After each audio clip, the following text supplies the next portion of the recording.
Interesting. Hello. Good evening. Happy almost Halloween. I can't believe we're at October 17th already. It's just crazy how fast time flies by. I feel like it was just July, and here we are almost to Halloween. So good to see some of you on here. Going wrong. What does that say? It says stream cannot be created. Try again. You need to end the stream? No.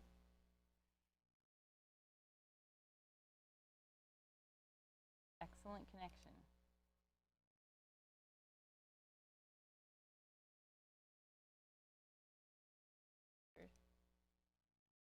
Wait, I saw something. Come on. Hi, Marie, or Marlene. I did not try to read the computer with my reading glasses. It's too far away. Are we here? Are we here, everyone? We had a little weird message on our end, kind of glitch. It looks stream like couldn't be created, is what it said. We're like, we've never seen that before. But it looks like it's good now. Okay, I think so. Yeah, it would. Usually it'll tell us a number up there. Okay, there you go. Awesome. Okay, well, let's get spooky tonight, and we're gonna paint a pretty fun rainy day ghost. Even though we've had some pretty nice sunny weather here, but I think tomorrow. Actually, it rained a little bit this morning. It did. And then cleared up, and I think it's supposed to rain over the weekend. Getting spooky with it. You're catching a gnat. Yeah. Okay, let's zoom in. I had to check my mustache. Here is what we're painting today. It's really fun and cute. I love these dark background ghost paintings that I've seen. And thanks, Faith. Good to see you on here. I was trying to decide, do I want him to hold a lantern, or I knew I wanted something lighted so that we could do all these fun glowy highlights on the ghost. And the rain came as a secondary idea. I watched a little quick painting tutorial thing on TikTok. It was like just a quick reel, and someone was painting rain. Even we do that still. Yep, and I loved it. I loved the technique, and so I was like, I'm going to do that. It just all sort of came together, and then the umbrella was a last ad, and then the spider was an even later ad. I can't stand the rain. I like it when paintings come together that way, where it's a lot of like, I'm kind of borrowed ideas, borrowed the rain from one, the ghost idea just from different paintings I've seen, and it just all sort of came together. Our palette's pretty small. We have black, white. I'm using Cerulean blue. You can use Cobalt blue. You could use phthalo blue, just about any blue. We've got our Craft Smart orange and Craft Smart yellow. Those are really cheapo, inexpensive paints from Michaels, and they have like zero thickness at all. But they're pretty opaque, and so that's why I like to use them for things like this, especially when we're doing a painting in, hour and a half or whatever. Having something that you don't have to do 10,000 layers with is really nice. So I would paint 10,000 layers. I've got my 4 brushes. You just need a variety. Mine are starting to get kind of frayed. I'm going to have to trade. This must be one of yours. That looks like a Paul brush. And we're going to start with the background. I have not used your brushes. Interesting. Afraid my own brush. We're going to start with the background, which is a combo of black, blue, and white, but keep in mind you can do whatever you want here. If you wanted to do pink, white, and black, or yellow, white, and black, you can do whatever you want. I just went for the blue because I thought it kind of went with the rainy look. And I'm going to use a technique that I have used long ago in the past for creating kind of a mottled texture background. So when I say that, basically we've got some blue here, we've got some blue here, we've got black here. And you can do it by just alternating colors and pulling down, but there's a fun way that I used to teach in live classes, and I always find it kind of satisfying, so we're going to do that. You have to paint kind of fast, though, because we don't want the background to dry before we get to smooth things around. So let's wet our brush down, give it a quick little dry, and what we're going to do is we're going to paint a series of overlapping X's in the 3 colors that we're using in the background. I'm just alternating between each one, so I'll go black, blue, white, or whatever, and sometimes you can see I just dip my brush in both, but it's just kind of thick and gloppy at first.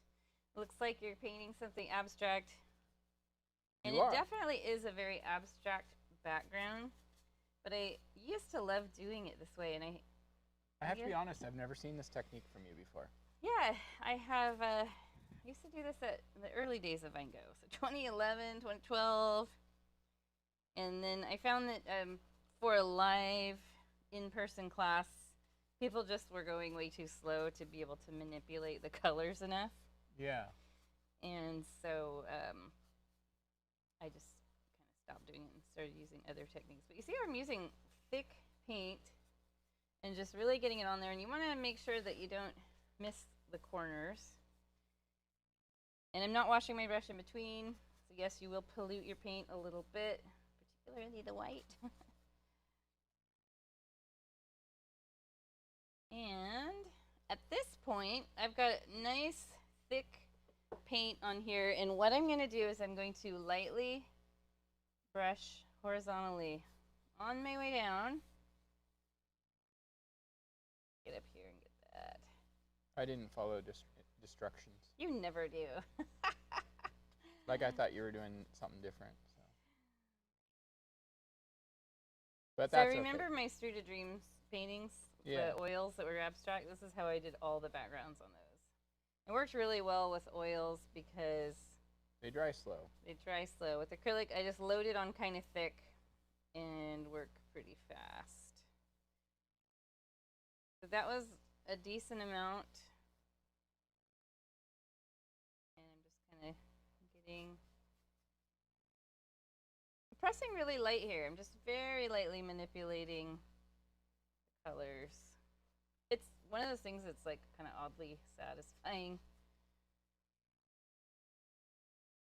And then that looks kind of cool. Looks like a, I don't know, this could be anything. It could be beach with rogue waves like Paul's vision was a month ago. If you looked out at the beach at night, Paul, with your vision that you had a month ago before you had your eye surgery, this is what it would look like at night.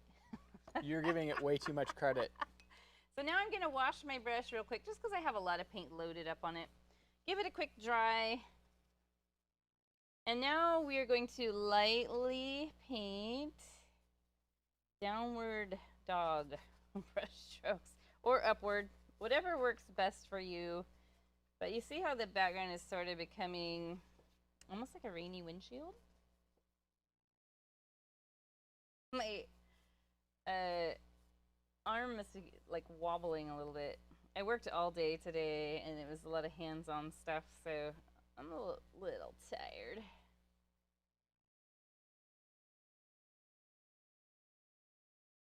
I would say it's probably pretty easy to overwork the blending. Yeah, definitely. In fact, I probably had too much paint on. I probably went a little overkill because I know paint dries really fast in here. But you can keep going over and over. Just maybe wipe your brush off in between. Look at that. I love that blurred. That's so pretty. The blurred, blurred, blurred. The blurred is the word. And it's just pushing really that lightly. That was really random. This is one of those things I could just keep going and going. Every time you pass through, you're getting a little softer. So I could leave it like this. I think this is a really nice background. Look at that. That's really cool. We've painted a middle school photo backdrop. Glamour shots. I could leave it like this. I kind of like the vertical brush strokes, which is what I have on the OG painting here, because it goes with the vertical rain. But really, that's just, it probably doesn't matter that much. So I might pass through one more time. And I can feel as I'm doing this, the paint is drying. Thank goodness. Drying a little bit. Still kind of thick. I'm not doing as good of a job pulling down. I might actually turn this and make my vertical brush strokes horizontal, looks like, and less wobbly that way.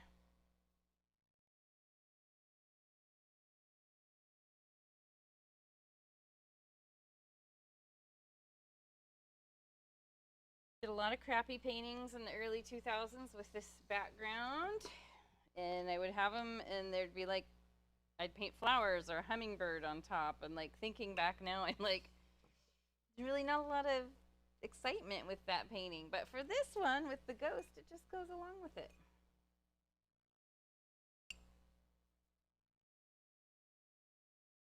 My customers really, they did like doing this technique though.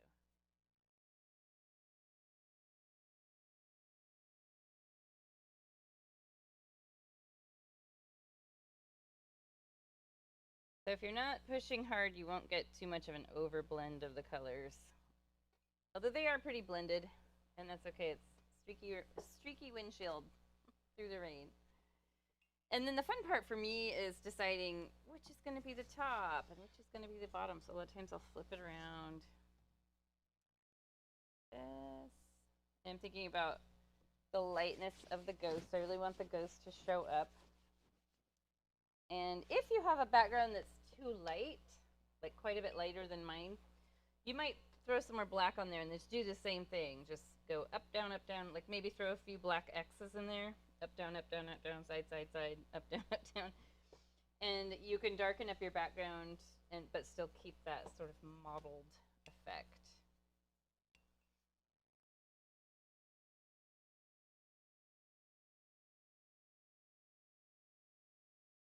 Getting tacky now. So let me show you what I'm talking about. Like, let's say I want to add some black right in here, around where the ghost will be. What have I done? I ruined it. So yeah, then I would do this sort of thing. Look at that, that's kind of cool. Got an abstract shape without even trying. Where's Daniel with his interpretations? Yes, it's actually kind of fun. I used to love painting this way just to see like what comes out, what develops here. It's like reading your tea leaves. Now look at it. What have I made? A mess. That's what you've made. You've made a mess.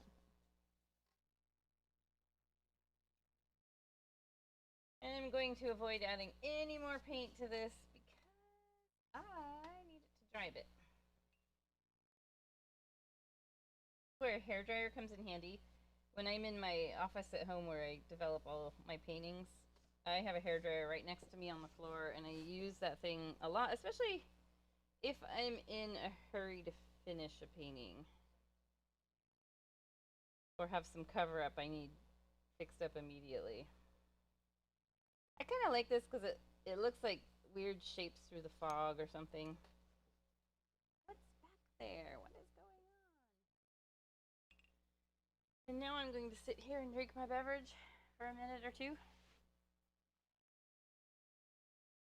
And let's talk about ghosts. Have we told all our ghost stories from the old building here? I don't know. I don't remember. I think we have, but we can tell a few again. We had a recent one that we may have mentioned where we did a show in, when was Sirens? Oh, you're talking about in Stars. When was Sirens? That was in August? July or August? Yeah. Yeah, it was in August. So Greta, my daughter, was helping me out, and it was one of the last days of the show.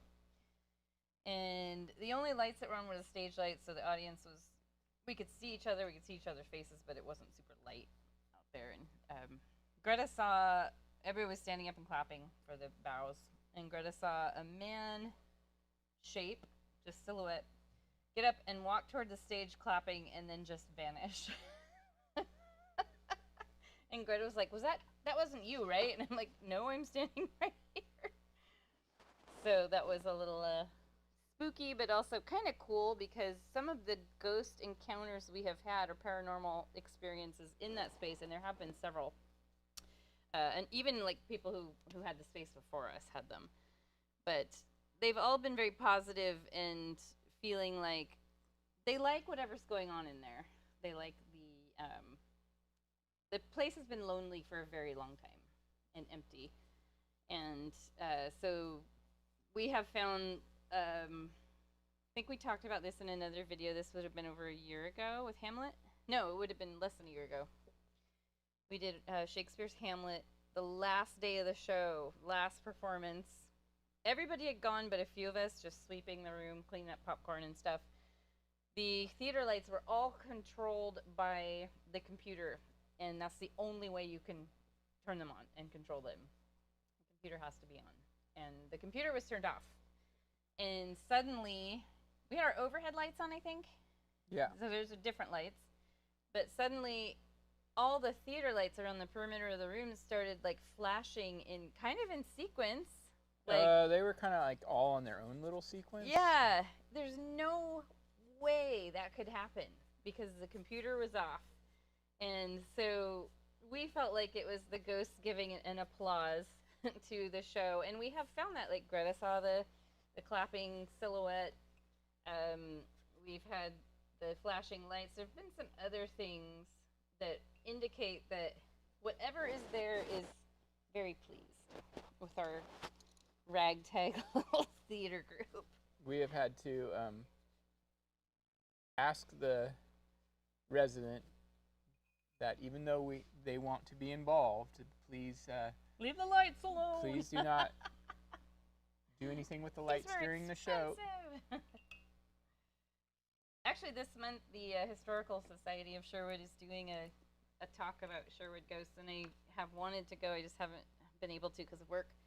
But they had me type up a whole page of ghostly experiences, and that was one of the things they were going to talk about because there's the city is really old. The Old Town part is from late 1800s, early 1900s. I think that the town of Smockville, which is now where Sherwood sits, is actually the oldest community west of the Cascades in Oregon. Yeah. Right. Now, I really loaded the paint up pretty thick. You can see, look at that, how thick and wet it is. By comparison, usually the paint dries so fast in here. By comparison, though, like old in Oregon is like 1860s versus like old in the East Coast. Well, even like East Coast or like the UK where there's buildings that were built in like the 1100s, you know. I want to show your background so people can see. So here's mine. You can see it's, kind of blurred out. But Paul has done something that's a little more like rust dripping. Has a lot of blue on there. So that's kind of fun. Something you guys can think about doing too. I'm just tilting it so that you can really see. Your paint's a lot more dry than mine. Yeah.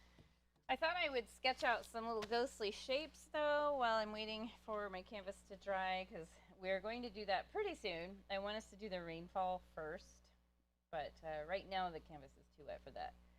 So the ghost itself, let's have a look. I like raggedy ghosts, so that's why he has like the little tendrils. You might like more of a sheet ghost, and you can look them up and have more folds and less of this raggedy stuff if you want. Hi, Lanky Box fan. Good to see you on here. So the shape of this one it's easy because of the colors. It can blend right into the background, and we're going to sketch it in white, and then we actually shade in some gray, so this is away from the light source, and then I have some folds in here. That's what I have, like a lighter gray shading in there.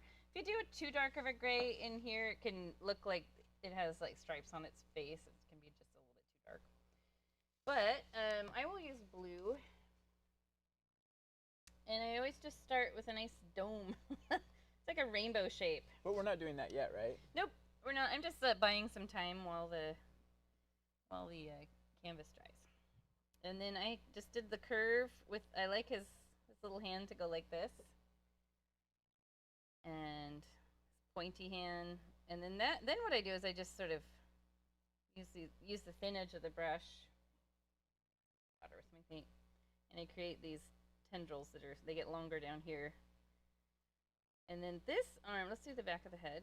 This is just going to kind of go off the side of the canvas way over here. And then this arm is pretty easy. Start about here, come out, and it's going to be holding the umbrella. So you can, like at first, when I first painted, I made it a little too short, so I just elongated it out here. And I like to make the tendrils sort of come out into the background, so it's very flowy. And when I did this originally, I used some multimedia paper and painted a little tiny painting to see like, how's this going to lay out? Is that going to look good? Blah, blah, blah. And I had the spider resting right here. So that's something you can do. And then when I did this final one, I was like, okay, the umbrella's sort of in the way, and the spider might just get lost in there with the black. So I had him dangling off the bottom of the pumpkin. I thought that was cute. You could also have one dangling off the umbrella. Umbrella's a little janky, it's a little haunted.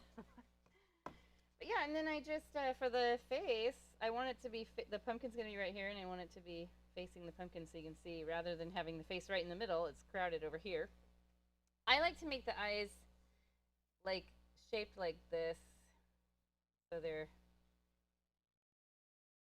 ovals, but they're sort of tilted away from each other, like kind of like the Scream face. Like, do you remember Precious Moments?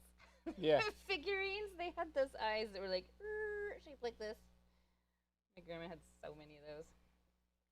There's a lady on Instagram who Restyles them. Yeah. I've seen that before. I think I've sent it to you, and she like makes them like punk and like horror and stuff. So this ghost right here, I can see it's a little more upright, and this one's a little more tilted. So when you draw the head later, you can do that. You can make the head a little more tilted. It's up to you.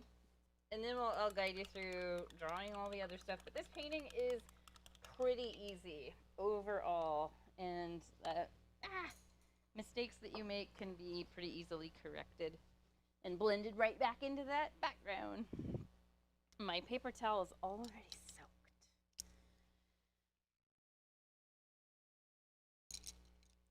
Okay. Readjust some stuff. Get this guy out of the way. Check the drying on my canvas. And of course, we're always complaining about how fast our paint dries in here. And then today it's like, sorry, I'm gonna stay wet for a long time. And honestly, with painting the ghost on, this works. Having it a little bit wet, because then I get some nice grays already blended in there. But I have to do the rainfall, so this is almost a little bit too wet, but I'm gonna try it out. Let's mix the color. You can use, actually use one of your medium brushes to mix the color, but we're gonna paint with a different brush. Ew. I'm gonna make a light blue with white, a little blue. I think rain blue, so it's almost kind of sky blue. I want to make a little puddle of it so I can dip the handle of my brush in it. You just want it to show up against this background. So if you have a lot of light blue, you're going to want to use almost white. If your background's really dark, you can get away with a little bit darker color. But you can see this is pretty sky blue. Or maybe on your end it kind of looks white. But it is blue. See, I'm going to zoom right in. You can see that little raindrop right there. It's a light blue. So you can, whatever brush you mix with, just stick it in your water. This big brush, you want to have clean and mostly dry. And when I say mostly dry, I'm not meaning like totally air dried. You just want to squeeze as much water out of it as you can. And we are going to use the handle of our little brush. This is very similar to how we do stars. I kind of modeled up my background a little bit. It's okay. Basically, what you want to do is dab on a few dots, maybe like 5, 6 at a time.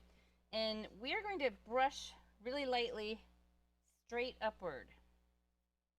So then you get these traveling raindrops. So I'll do a few at a time and really lightly, like I'm hardly putting any pressure on this at all.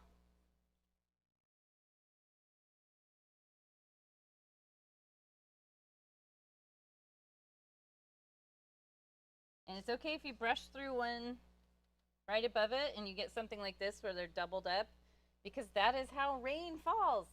Especially if you're in Oregon, we get a lot of it, and it comes in sideways, and it comes in one on top of the other.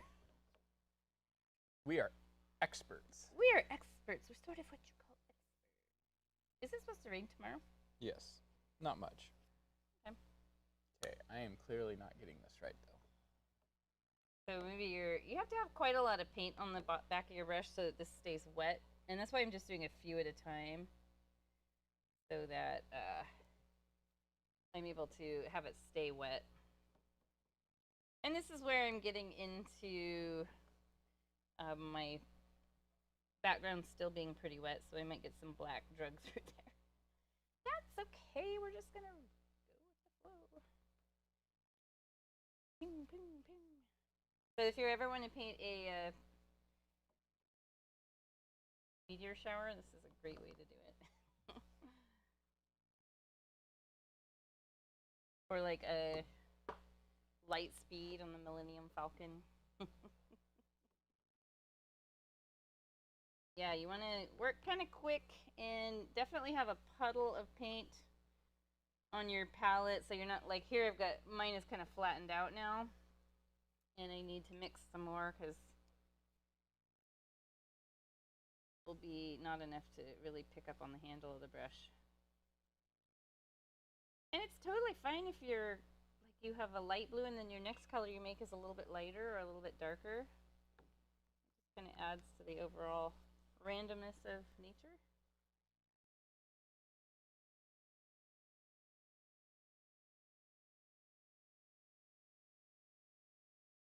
So here's where my canvas is really wet, and that's actually working just fine. I'm not causing any problem at all.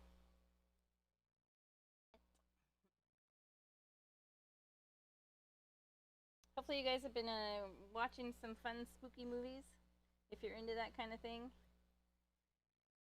Been trying to watch a few here and there, but lately Greta and I have gotten into the old Alfred Hitchcock black and white Twilight Zone. We've been watching those. They're kind of fun. We got into, we started looking up Vincent Price movies, like House on Haunted Hill. Hey, it's Susan. Hello. And we realized, you know, these are really fun, and they're kind of corny, but also, like, well acted. We love the black and white. So that's been kind of a fun escape from the more modern horror. I have a lot of rainfall on this one compared to my OG painting. I'll show you. Yeah, I just kind of went a little crazy. Okay, wild and crazy. Right, what was that from SNL? So wild and crazy kind of guys. So yeah, look at the difference. Lots of rain versus very little. It can be a rainy day ghost, or it can be a monsoon day ghost. I'm gonna grab a paper towel because I've definitely ruined mine. They're right here. Yeah, I got it. Oh, I guess I didn't realize you could reach, but I forgot that you have gargantuan arms. Well, except for this arm's non-functional. Okay. Yeah, Paul has he has a shoulder, I don't know, rotator cuff, something. Frozen shoulder. Frozen shoulder. It's literally what it's called. And you have to pay your doctor $500 for them to tell you you have a frozen shoulder. I am just not getting this right. Oh, some things just don't work out for you. Just kidding. That's actually fine. You're doing good. You're couldn't doing be further from the truth. Yeah, so kind of fun. I'm surprised I didn't do this technique ever in the whole entire life of teaching art classes. We've done it before, like as a star reflection on lakes, where we're pulling downward instead of pulling upward. But for rain, that's fantastic. Although we don't do a lot of paintings that have actual rainfall going on.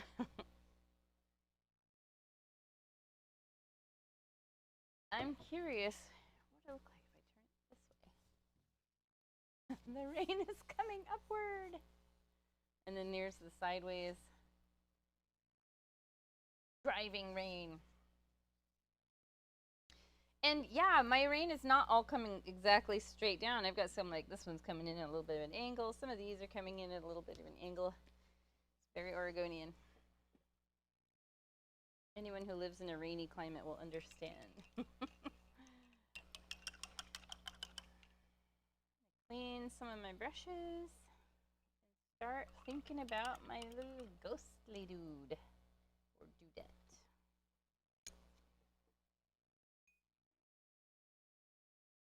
Oh wait, I don't know if we pulled these out. Do you guys remember somebody painted this with us? I don't know, 2, 3 years ago? Yeah, it's been a couple years. I loved this one, and I sold Paul's version on Etsy because his turned out really, really fancy and good. And so I put it on my Etsy shop for like $25. Someone bought it. And then I want my $25. And then this is what we did last year. And then before this one, didn't we do? We did that one cat that everybody had trouble with. Do you remember that? It's the cat that's like looking at the, it's looking down at the pumpkin or something, and that was one of those that I felt like I need to apologize to my painters because that was hard. Getting the face on that cat. All right, I feel like I'm ready to get rolling with this ghost. Get floating with the ghost. So the head is, here's the middle of the canvas, right about here. So what you can do to kind of mark off the right coordinates, Susan remembers the cat. You can find the middle and jump up, like this is probably 2 inches. So if you like to have marker points, you can do that, or you can just go with the flow and see where this painting takes you. So here's the middle, right about here, thereabouts. Maybe jump up about 2 inches, and I'll make a little marker point. And then from there, I'm going to turn it, and I want to make the head sort of tilted a little bit. So it's going to be like this. Like it's a rainbow shape, but it's like someone took the rainbow and went. Did they chase the rainbow? They chased the rainbow. Or did they taste the rainbow? Mainly, I want to make sure I have enough room for at least a little umbrella. It can be a little like tiny umbrella. It would be cute. I think Nightmare Before Christmas, there's some characters that have these little teeny umbrellas. It might Those be are parasols. Yeah, they're like parasols, and they're tiny, like ridiculously small. Like, they will do nothing. But that's part of what makes it fun. And then here's what I'm going to do. I'm going to make the back of this ghost, and its little sheet is going to come off the side of the canvas right about there. Don't get too hung up on the exact location, like how far does this go? Just have it come out the way it's going to come out for you, because there's like I could have done this painting completely different. It doesn't matter. We're just kind of laying it out, and it's going to land where it lands. And then I'm going to take and come down and hook the arm up like this and over, so I have a nice little perch for the pumpkin.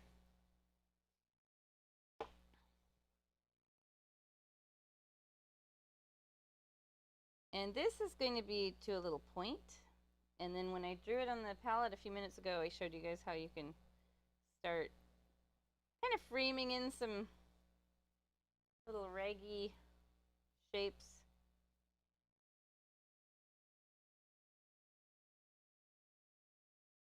Kind of about like that.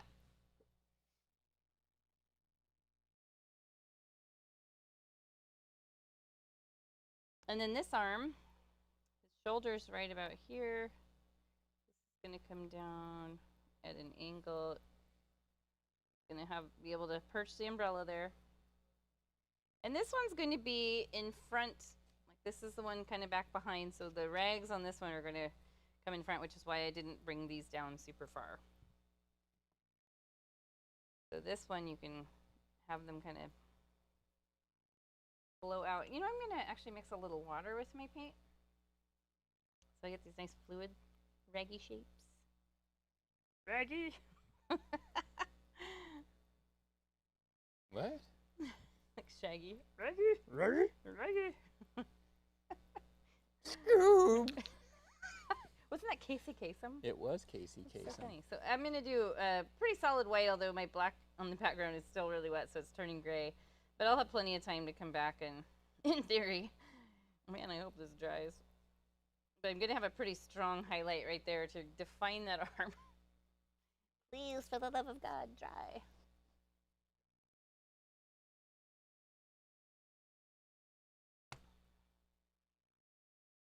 And then the rest of this, I'm using my number 4 brush. I don't even know if I mentioned that. I might have just nervously got right into it. But you could use your number 8 brush here because it's a little bit bigger. It's not a whole lot bigger, so it's not going to make a huge difference.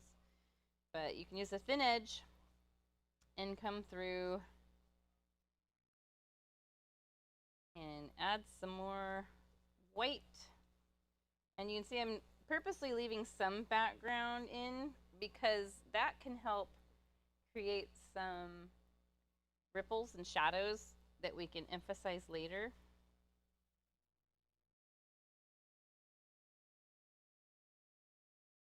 and you might be like me where your paint's turning kind of gray. That is actually a good thing because we're going to have to paint some gray on top anyway. And if you can see the rain through it, the ghost is technically see-through, so that's kind of cool, but you can also make your ghost really opaque. Like I've got rain right here, and I could very easily just keep layering extra white on there.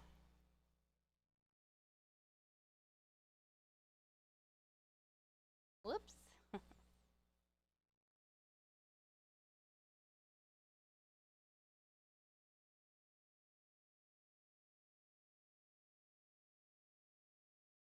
And if you feel like you want to use your biggest brush to really get the paint on quicker, let's see what that would look like. I did not, on the development of this, I did not use the big brush, but you absolutely can. Just make sure you use the thin edge of it.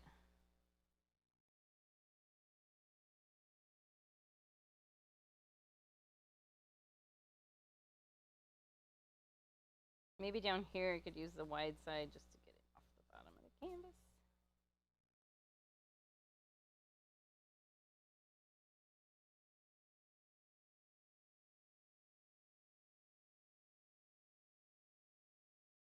Okay.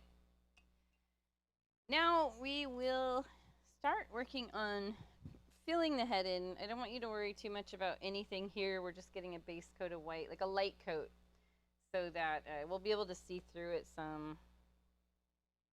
And this is where you can kind of reshape the head, like if you have a cone head. You can shape that out. And here I'm going to curve my brush strokes, but then they start going downward right in here. Like it's whatever this little elbow area is the gravity is pulling the raggy sheet down.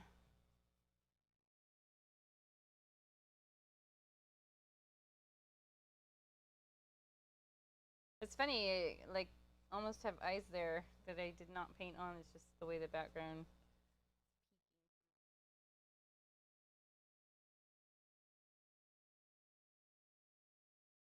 Right around this arm, I don't want to lose this, so I'm just going to let my brush run out of paint as I approach that area, so I end up with leaving a little bit of a dark line there.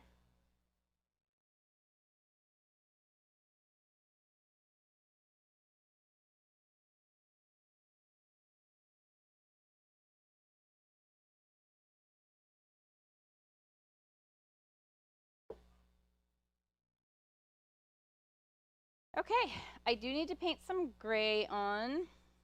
This is just a funny patch that's from the background being too wet, but you can see like how much dark blackish gray I have down through there. And here, I really like that the depth and dimension that gives the ghost. Right now this is all a little bit too white. What I'm going to do is I'm going to take my brush, a little white, mix a little black, make kind of a, I would call it like a charcoal gray. And just go ahead and come in here from the bottom edge using the thin edge of your number 8 brush or your biggest brush, whatever feels more comfortable in your hand, and depending on what canvas size you're using. Some of you might be using a bigger or smaller canvas. But basically, we want to shade the area that's away from the light source, and the light source will be our jack-o'-lantern. And as we get into this area, that's where it's going to start having some actual light. But keep in mind too, you want to leave a little bit of the occasional ripple of white through there.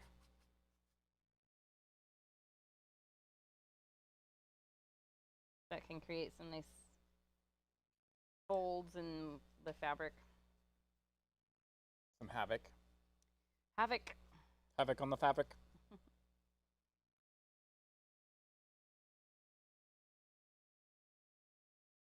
And I am occasionally mixing a little water with my charcoal gray that I made. And I will probably end up with a ghost that's a little bit darker than I intend for it to be in the end, because I'm going to come back with white, and that's how I'll create some of these folds. So right now it's going to be pretty dark through here. And it won't look super ghostly like yet.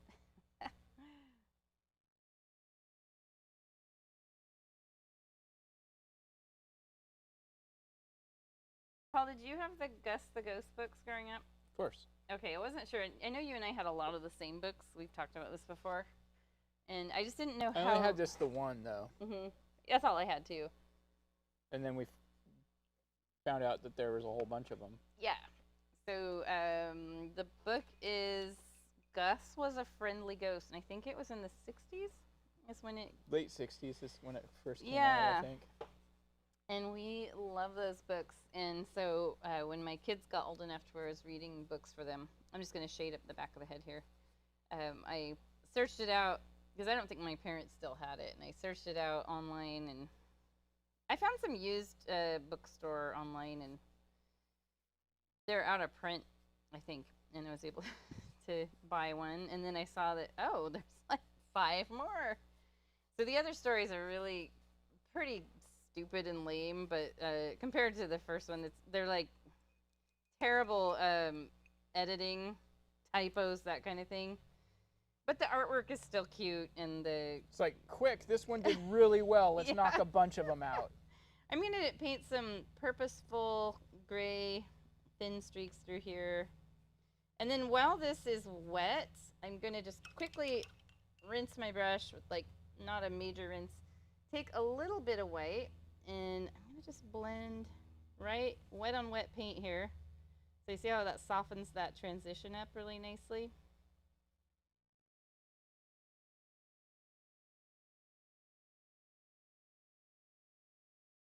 And then I'll lightly go over and lighten up some of the gray that's in there. And I obviously need to lighten up the face quite a bit anyways. It kind of looks spooky and cool right now.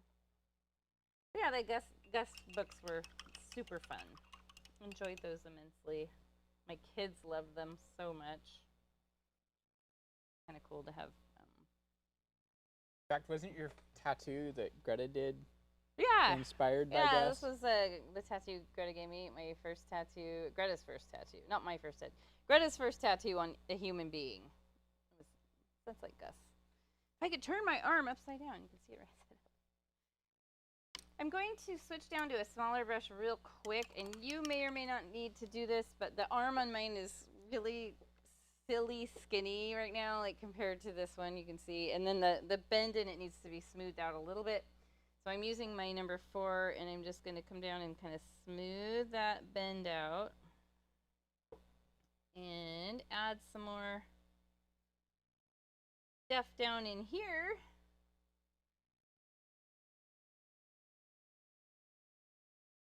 Yeah, Greta did a great job with that, and it's funny because the nerves were high. It kept hovering the tattoo needle over my skin, but not doing anything. I was like, just do it. Like they were afraid to hurt Mom. Wouldn't be the first time. And then this is a new one too. That is, it's a little critter. I'm trying to turn my. It's a little critter from the Legend of Zelda games, Breath of the Wild and Tears of the Kingdom. It's called a bloopy, and Greta did that one. That was the 9th tattoo, I think, 9th or 10th, and we'll be coloring that one in. It's kind of a light pale turquoise color, and actually it's this exact color that's on the ghost. And they're really cute. They're like a blend between a bunny. It's a bunny body and then like a barn owl face. So I'm like, of course I'm going to get that. They're one of my favorite creatures in the game. My background color right through here where I added that black to show you, oh, we can darken it up. That is causing me some issues right now. It's just a little too wet and it will not dry at all. So I'm going to just kind of leave that area. Normally I would come in and put more white in there right now, but I'm going to wait just a bit. But I will, I think right down in here I can add a bit more white. And especially, if this is dry enough, I'm going to put some white right along here just to make that, what would technically be like the arm bone stand out. Yeah, that black is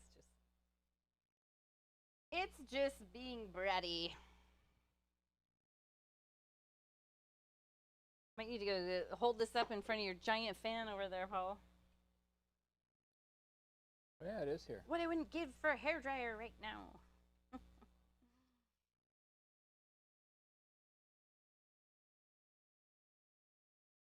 So I'm just adding a little bit of white back in through here. It's turning gray because of the wet black, and that's okay because once it does finally dry, 10 years from now, then I can come in with pure white. So I'll have like a dark gray, light gray, and then pure white. I always do like to have, when I'm working with a monochromatic sort of thing like this, it's fun to have extra highlight colors, extra brightness. And I might make a nice ripple right through here that's maybe catching the light.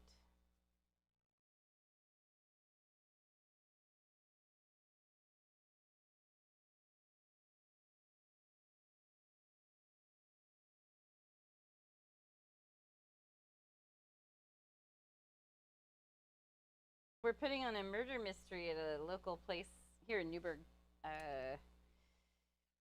next Friday night. So we won't be live streaming next Friday night. We may be doing it on Thursday. We'll figure it out. I think Paul's going to paint zombies for us, right? Maybe. That's the plan. And so that's kind of exciting. Paul is in it. He plays Dr. Ludwig von Herring. He says it in that accent. Say that again. Ludwig von Herring. It's like a funny little botched Dutch accent. And Dr. Ludwig von Herring wants to build a paranormal research center in the spot where a mansion burned down a year ago. And I intend to build my paranormal research center upon the mansion's footprints, and it will keep the cemetery in place so that the dead may rest in peace. It'll be pretty fun. We definitely needed more rehearsals, but so much of it is improv. So some of our actors are really good at it, and others it's very new to them. But I think the other actors who are very good at it will kind of carry it along. Let's see, is your face still wet? I'm gonna start swearing at this painting. Damn it, painting. It's just one of those things where when you're teaching, you go extra. Like a lot of times you end up with a extra contrast, extra bright sky. Oh, definitely. I know exactly what you're talking about. So I'm gonna just add a little more shading in here where it's okay if the black's mixing in. I don't have a lot of paint on my brush. I like to just sort of gradually bring it in there, and I'll pick up some of these stripes, and that's where I can play around with the idea of ripples. Right now he's wearing like a Mona Lisa veil. I know I will fix that up once things dry just a bit. Never does. And then right here, like I maybe got a little too opaque white. You can see right here it's a little more torn and shredded. What I can do is I can use the thin edge of my brush and some of this gray and sort of break that up a little bit. Although it's not 100% necessary. It's only if I want it to look exactly like that one. It does not have to. And then you can shade the top of his hand just a bit because the pumpkin is going to sit up there and it will cast a little shadow. So I painted some on there, wiped my brush off, and then I'm going to just move that paint around. And I can come in with a little white, kind of blend the edges so you can make a softer shadow if you want.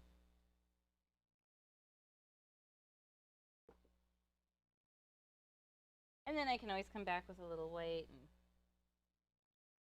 overlay the top edge of some of this gray I added in.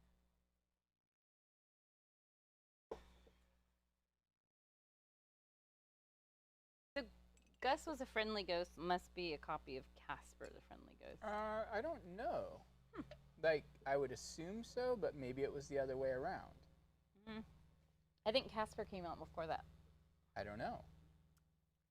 Well, I found, this is kind of fun for those of you guys who have streaming services. I think it was Amazon Prime for like 99 cents, or maybe it was $1.99. You can rent a whole block of Halloween cartoons, and it has Casper, and it has some Popeye Halloween and some other old ones that are kind of fun. So, nice little cheap rental. I was going to see if I could talk Greta into doing that. Greta's lately been watching Zach Bagans' Ghost Adventures.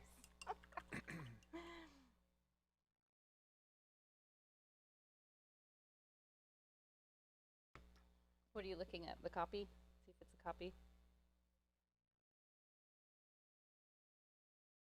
So yeah, I'm just actually this is nice and dry through here now. I'm gonna use my number 8 brush, I think.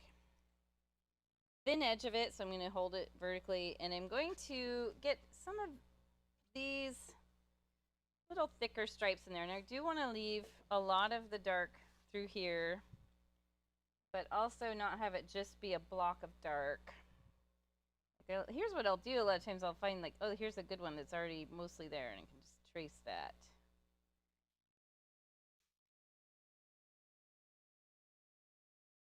Yeah, Casper came out first. Yeah, I knew it.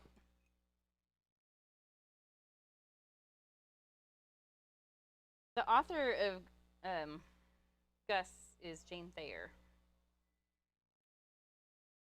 And whoever wrote Casper.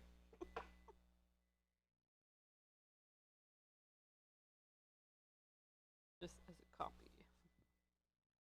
I am actually hating this brush. I'm going to get one that is less frayed, so it'll just take me a minute. Somewhere in this facility, we have extra brushes. There's some brand new ones in the cabinet drawer. I don't think I need a brand new one. It's just that one's really frayed. But, well, I might actually need a new one.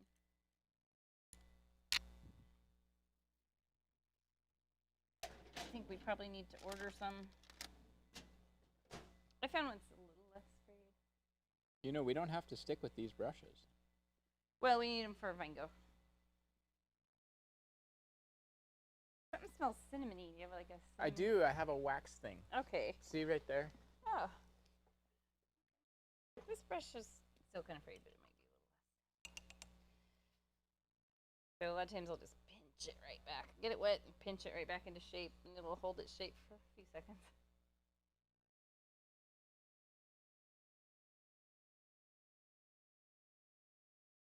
I got tired of it smelling like a warehouse, so I was like, oh, let's do some aromatherapy in here. Your warehouse gets some interesting smells in it, I'll say that. So now you can make some of those to see how like this one's sort of bent. They don't all have to go straight down. Like you can make some that are sort of flowing around.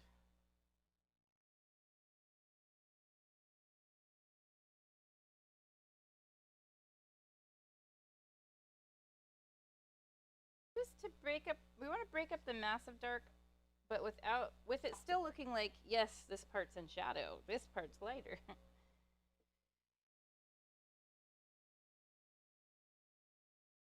So I might just bring in a little more light.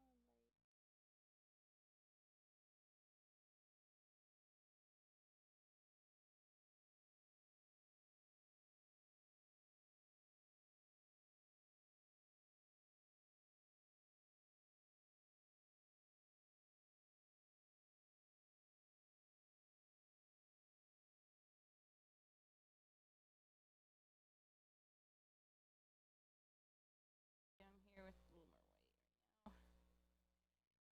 Brush that downward.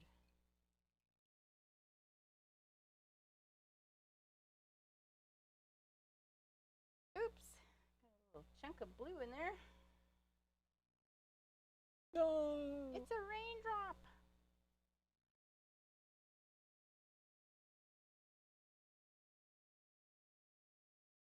Okay, that's drying up pretty good, finally. So now I'll come in and get some nice bright white. Right, curves around the top of the head a little bit, definitely along this edge because that's where the light from the jack-o'-lantern is going to hit. Definitely some of these folds in the front. It's pretty white. If you look, it's pretty white on the forehead area. His bulbous forehead.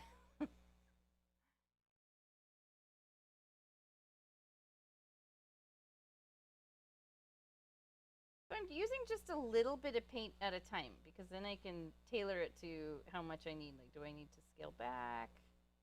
And now I have lost a little bit of that nice shading I want. It looks like he has a bowl cut with white hair. So what I'll do is I'll come in with my, I didn't even wash my brush, just come in with my charcoal gray, kind of start up overlapping the wet edges, brushing it upward with very little paint. This is kind of fun. You can just sort of play around with the soft blend. You can even go back and forth. Like, you might do the shadow and then do the highlight, and then have to go back and work on the shadow, and then have to go back and work on the highlight. It's all a nice learning process. It can be kind of frustrating at times, but sometimes learning is frustrating. And I definitely want to whiten up this area. I guess I don't technically need to. It can kind of just look like moldy rags. And then yesterday when a few days ago when I was working on this one, I had to, this kind of came back a little bit too far, too close to here. And so I came in and I sort of just shaded it a bit because it was sort of distracting me. Squirrel.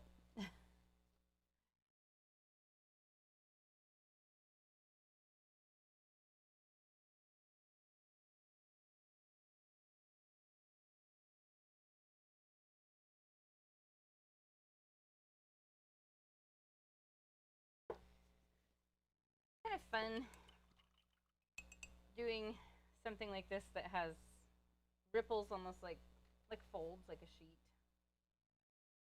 Fun, and it can also be a little frustrating. But you keep your lightest area right on the front edge. Like here, here's a nice fold here. You would keep using the thin edge of your brush, keep the lightest area right along that front edge, and then it just sort of fades out as it goes back toward things in shadow.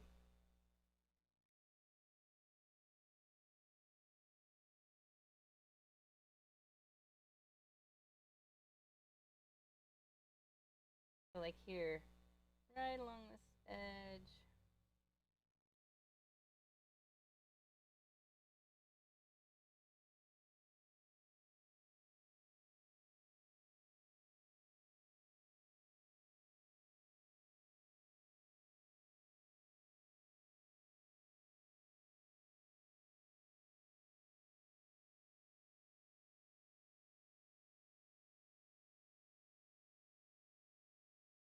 And if these dark areas feel too dark to you, I'm trying to decide on mine if they're too dark or not. Like, these are pretty dark too. I think these might be a tiny bit darker. But really, I feel like this one just ends a little too short, and I want to maybe extend that out just a little bit.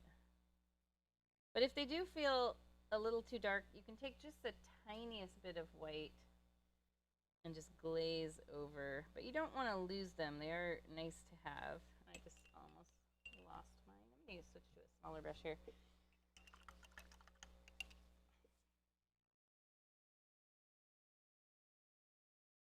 Thin edge and there.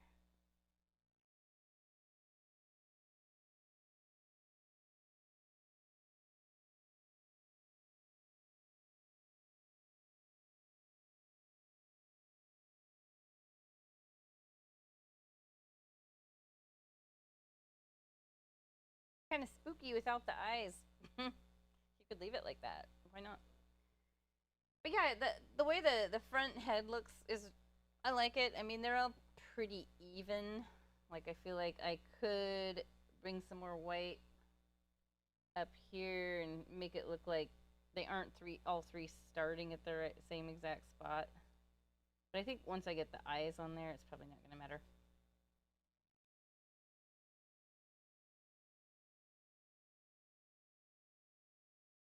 And then that same treatment we did up here, you can do anywhere down here. You can, these folds in the fabric are something you can play around with and work on for long periods of time if you have the patience for it. To me, it's kind of fun.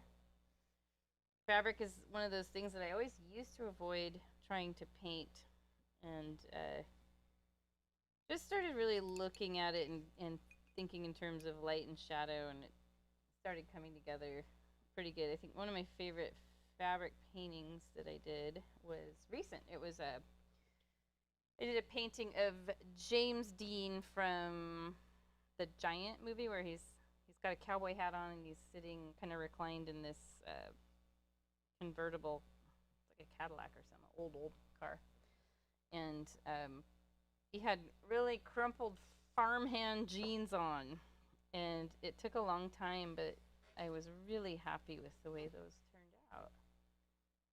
And honestly, you know what I did? I just tried not to think about it too much. I was like, okay, this area is going to be lit up because of the light source being the sun up ahead, and this part's going to be in shadow because it's away from the light, and just kind of treated it like that. And it was one of those things where I looked at it in the end and I was like, somehow it came together. Pleasant surprise. Huzzah! Huzzah! Came together. Is huzzah a Shakespeare thing? Is that a Shakespeare term? I don't know. I thought some of you guys were saying it in Shakespeare. Oh, that was from a little like a little game. Ooh. That we played. Okay, yeah, I'm getting a little overly detailed down here, and almost feels like a little too stripey. Like, I like this one that it's kind of soft, and this one's very stripey. So what I would probably do in that case is take some of my watered down charcoal. I might have to make a little more. More. Get some water in there. Treat it like a glaze. So see, when I brush it across here, it's breaking apart. Wipe the brush off, redip the tip of the bristles, and then I might glaze over some of these areas that are a little too white, because that's what's making it look a little stripey.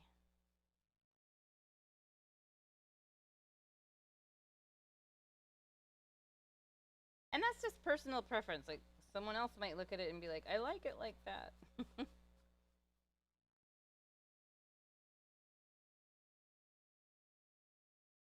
I mean, I did a little bit. It's one of those things I could just keep going back and forth between the white and the charcoal and the white and the charcoal.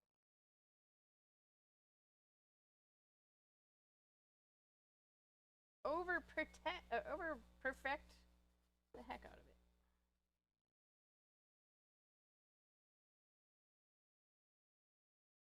And while that gray's wet, I might come in with a little white and just smear things together a little.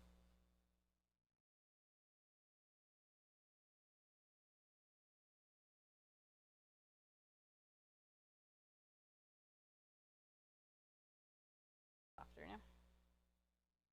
I kind of like how this one is sort of it almost looks like it just dissipates into the background. This one definitely, it's a full sheet. It goes off the end of the canvas.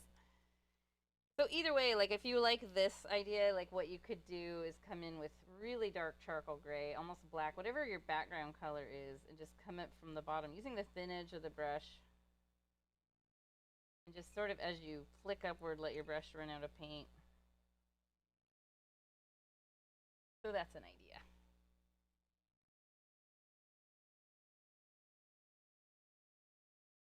All right, let's get some eyes on our poor faceless guy. Looking pretty good, I must say.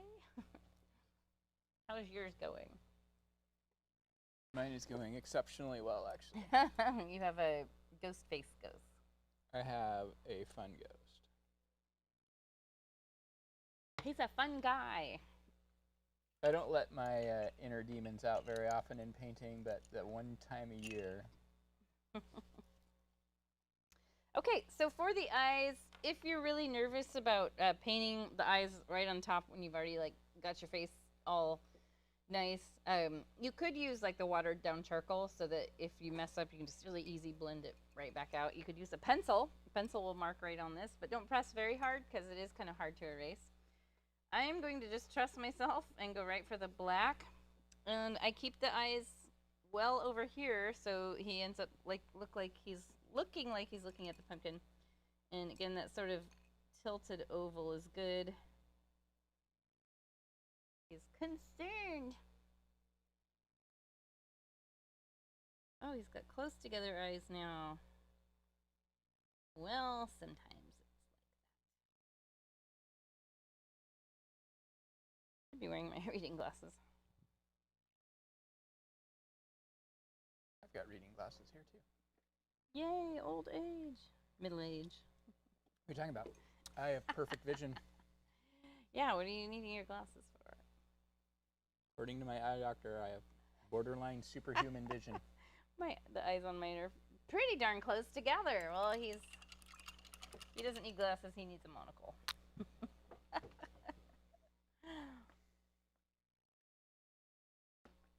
Okay. Yeah, let's get that part out of the way. We'll let the eyes dry and we will work on another part. These reading glasses are like magnifying lenses, though. Like, I can't walk in them. Funny. I'm going to zoom in for when we do the jack-o'-lantern. So I'll move this over here. Do a little move around of things. And we're actually going to sketch the pumpkin in the orange because painting on here, you could use the charcoal gray if you want. Actually, let's do, I'm thinking here. I'll sketch it in orange, but feel free to sketch it out in the charcoal gray because you can blend it right into the background if you mess up. And I am going to do orange because I think if I do charcoal gray, it's not going to show up enough for you guys to really see. So let's take a nice look at this real quick, and then I'm going to zoom into the area. So we're going to start with kind of a peach shape. And I really like the way the bottom of this is sort of, kind of goes up on the bottom and sags down on either side. So we're going to do this sort of peach shape. Come up, back around. And then from there, we'll do this middle segment and then this line. All of these lines need to curve to match the side curve of the pumpkin. So this is going to curve this way, this is going to curve this way, this is going to be this way, this is going to be this way. And then we'll do this back one here too. Luckily, I just taught a pumpkin recently in a live class last weekend. So it's like fresh in my mind. And you can make it big or small. We want it to be able to at least be partially under the umbrella, or like the ghost intends for it to be under the umbrella. We'll see how far away from the canvas top that is. I'll go ahead and use the orange, but please feel free to use just your charcoal gray if you want, because we do outline it in dark anyway. Okay, so I'm going to start with the big round peach shape. And the pumpkin can be large or small. You just want to try to get it the sides close to the same size, but I love imperfect pumpkins too. Like I was thinking when I did this one, I thought about doing one of those funny bottom heavy, like pear-shaped ones.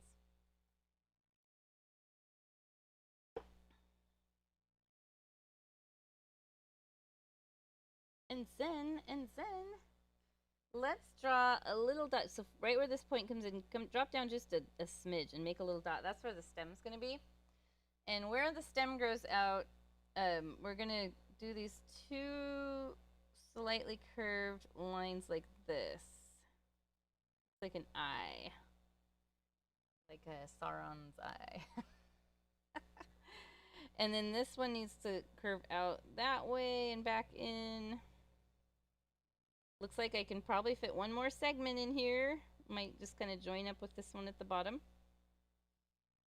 And I'm going to match this one up here. Remember, you're curving to parallel the sides of the pumpkin. And put maybe one more. Maybe did more segments than was necessary, but oh well, it is what it is. And then back in the back, we want to do that one that goes across. So then your pumpkin is going to end up looking a little more 3D. And you can play around with the bottom of this. Like I could round these out a little bit on the bottom, like each segment. I don't know what kind of pumpkins you guys like. I love the warty ones. Greta and I always pick the warty ones because they're like It should be spooky. But it's not, we don't just get one pumpkin. We have, right now we just have one on our porch. Actually, our Halloween decor this year is kind of lacking. Usually we go all out, but it's just way too busy. There, tilt that a little bit. And then I can put the face, you know, somewhere here. I can lower the face down so it looks like they're looking into each other's eyes. But I really like the position of the face on this one. Super cute. And we'll let that guy dry just a little bit and work on the umbrella. The janky umbrella. I'm going to zoom back out. Pop, pop. Let's have a look at this crazy haunted umbrella. So I have a pink umbrella at home that is now broken, that is shaped just like this. It's very Tim Burton. And you can buy them on Amazon that are like this. You can buy them that are black with like a spider web print on the, like it starts in the middle and goes out, so the whole thing looks like a spider web. This, what I did is I put the point up near the top of the canvas, and then I rounded out, and then this side I was like, ew, I kind of ran out of room. So these are not super even. So what I will do this time is I will do this side first, and then do this side and try to match it up size-wise. So it's not quite so uneven. Although, I guess it doesn't really matter too much. And then I did the pumpkin with orange and a little, I mixed black to create a shading. But honestly, you could do whatever you want. You could have a white umbrella that's got like curved black stripes on each, you know, whatever you want. And then we've got the back pieces here, the little points from the other side of the umbrella are showing there too. I thought about doing a pink umbrella just to show it off a little bit, just because mine at home that's shaped like that is pink. My dead umbrella. But let's go ahead and get it drawn on. So I think about where the handle's going to go. Obviously, I don't want the handle to go straight through the face. It could, but it's going to be a little distracting. So I'm going to want it to angle up this way. So here's what I'm going to do. I'm going to put a little dot of black or white, whatever color you want. I'm going to just sort of hover up, and I want that tip of that top piece of the umbrella to be right here. So just make a line so that's like the pointed top of the umbrella. And I'm going to zoom in and bring this down so that we can all see. You might mix a little water in whatever paint you're using to draw it out. I'm using black, but feel free to use a color that you can blend in really nicely, like a gray or something, or a pencil. And this is just going to scoop in and out and then curve down.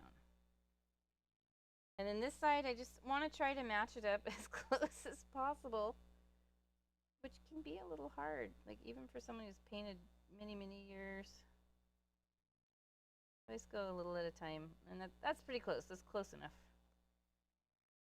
Close enough for me.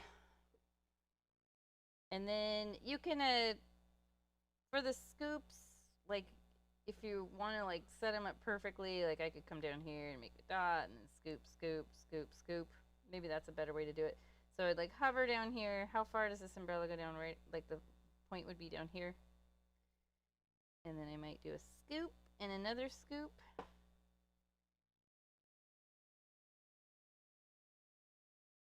Even then it's not 100% exact size. Wonky, but that's okay.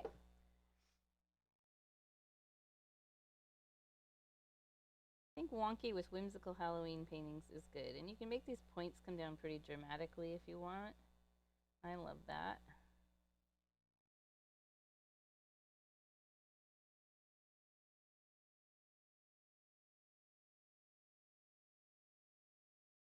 And then the post of the umbrella, you're going to want to have it, you can use a ruler if you want, or one of your other paintbrushes, or you can just kind of eyeball it. I'm just going to hover down. It would come out right about here.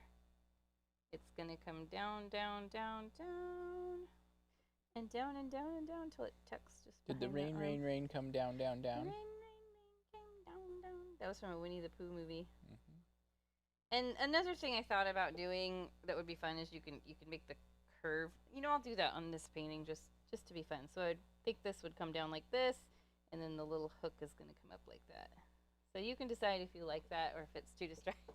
Let me zoom out so you guys can see. Wow, Jenny. Apologies. Apologies. You pulled a Paul.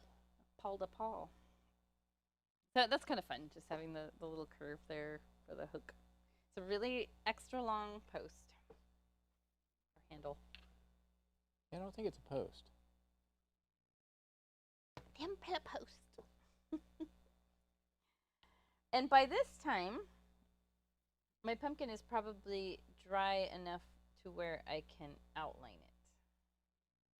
So when I did the original, I did paint it in with just orange at first so I could get the size right and everything. But this is outlined in, I actually mixed black and orange, but a lot of black, so it's almost completely black. But if I were to zoom way in, you can see it's kind of brownish. And that's because of the orange. So let's do that. Let's use our littlest brush. Pull some orange aside and mix quite a lot of black with it. You want it where it's almost black. And then I'm going to mix some water in that too. And then you see, look at the, if I zoom in, you can see it's kind of brownish. I could actually pull a little more. You're not really zooming in, you're just kind of raising my palette up. But here's black, and this is the brown black. It's almost, gosh. In person, it looks brown, but on this monitor, it looks as black as the black is. But it is brown, I promise. And I want to pull and twist my brush like this just to get excess paint off, and then I can redip the tip of the bristles. And I'll just start tracing my segment lines I drew in. Ah! Okay.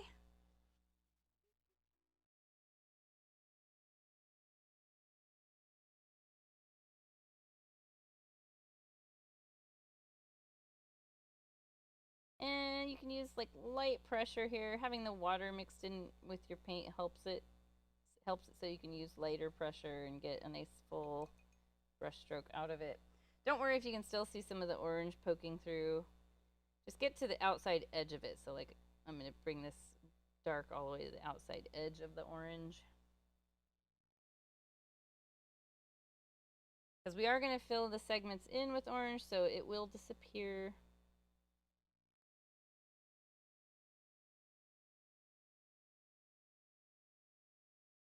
Where's Daniel tonight? Don't know. Did you tell him that we? Oh, you probably didn't remind him. Yeah, I didn't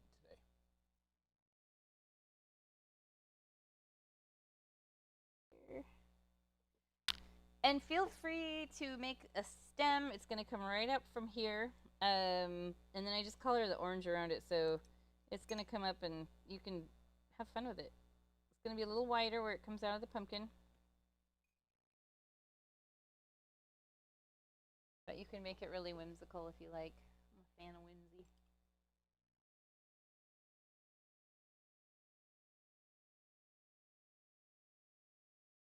Out a couple notches.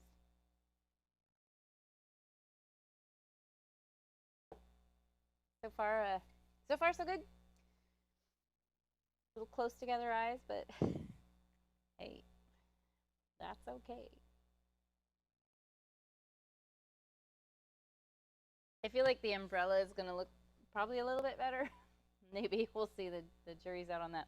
But speaking of, now would be a good time to use either black or your dark brown that we were just using. I'll just probably use black. And your littlest brush. And you'll make these points that would be these, but they're on the other side of the umbrella. So they'll maybe be a little smaller. Got one there. I'm going to do these two in between ones first. And here.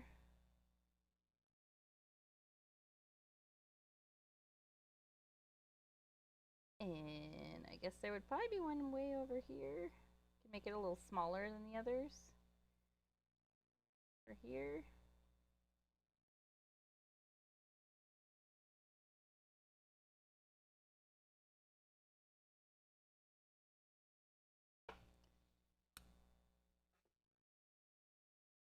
down to fun little points too. Oops.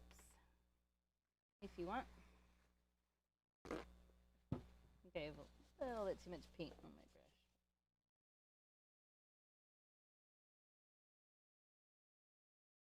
And then keep in mind, you can color in your umbrella when it's time for us to do that. You can color it in any color you want.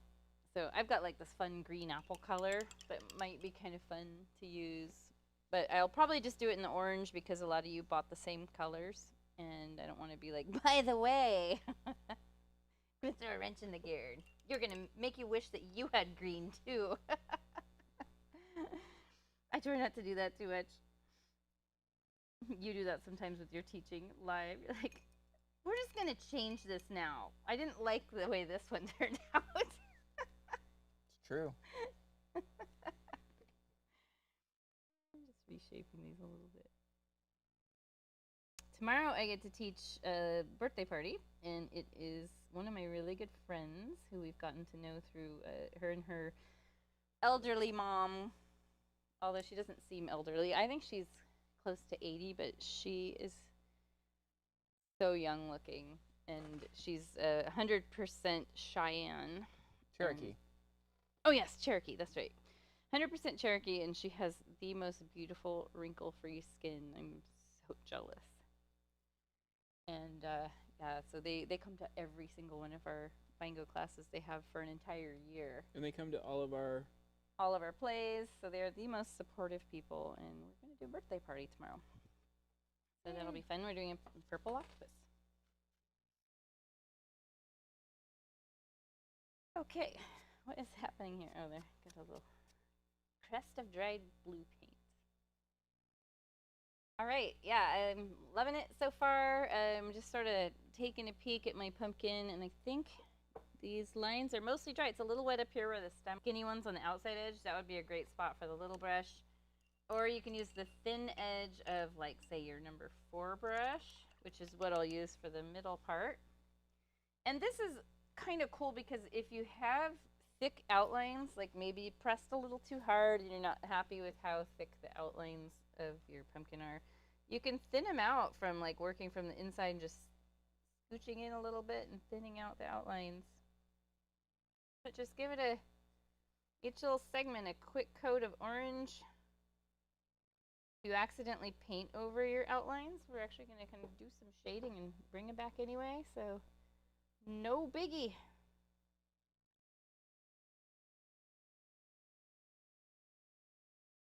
Zoom in.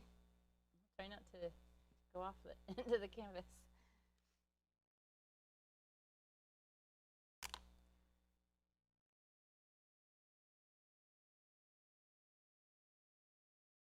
What are you trying to do to people, Jenny? We're testing your vision tonight. We want you to feel the painting. We don't want you to just see it. We want you to feel it. That's true.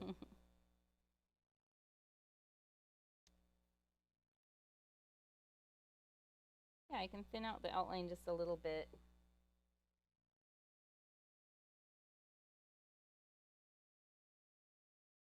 This is where we're paint by number.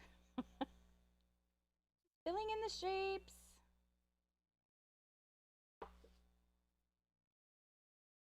It was funny when we first started our Vingo studio, how many people came in and they were like, is this paint by number? And they were like joking. Were they joking? Maybe. I think most of them were. It was mostly like guys coming in with their wives to paint or girlfriends, and they're like, is this paint by number? And they'd laugh about it. Haha, I'm so creative. I've never heard that before. Or the one we heard all the time is, I can't even draw a stick figure. And Paul, you were so sassy. You'd be like, good thing we're not painting stick figures. I totally would do that. You did all the time. And I'd be like, oh. Good thing we're not painting stick figures tonight. We're painting sheet figures, okay? You remember we used to like sit and we'd have the we were kind of like a high foot traffic area. Yeah, and we Portland. Yeah, we would have the front door open. We were in a really cute part of Portland called Selwood, and Yeah. it is such a cute area with all kinds of quaint little shops and coffee houses and restaurants and antique shops.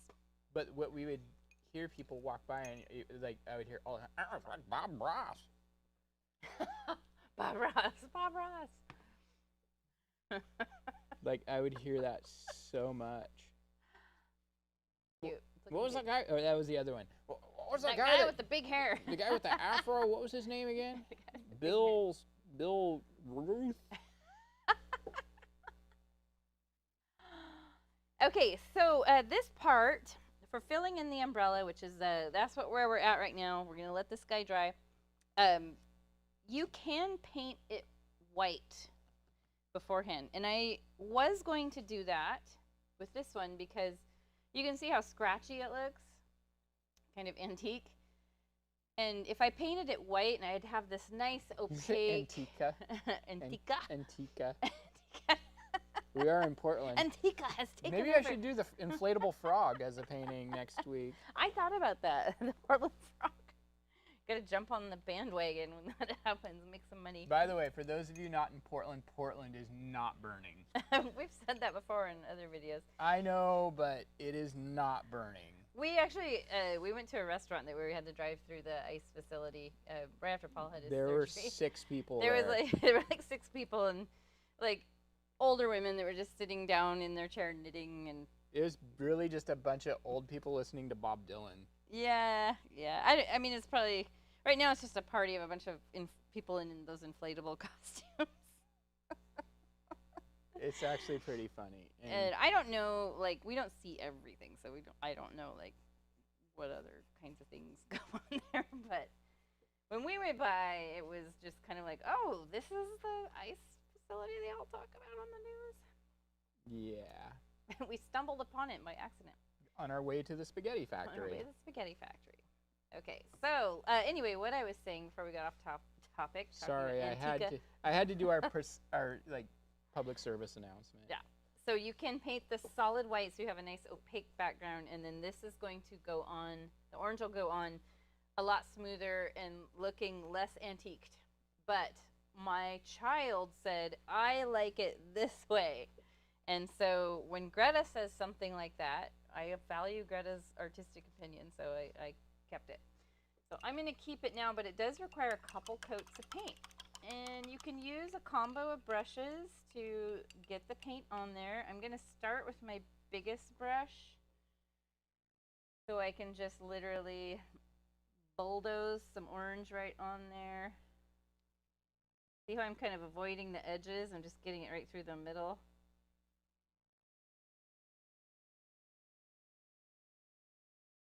But you can see on top of this dark background,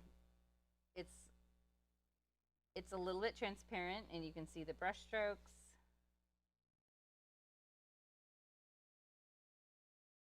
And I'm just sort of cutting right in up to the edges, and at that point I'll switch to a smaller brush, but then I'll smooth the whole thing out a little bit so I don't have it. Are you going to cut a rug? What? You weirdo. So I don't have it. You've heard that term, right? Yes. I don't have it too brush strokey. Brush strokey is good in some parts, but with a really paint that's kind of a transparent, it's probably better to. We're going to go out dancing and we're going to cut a rug, see?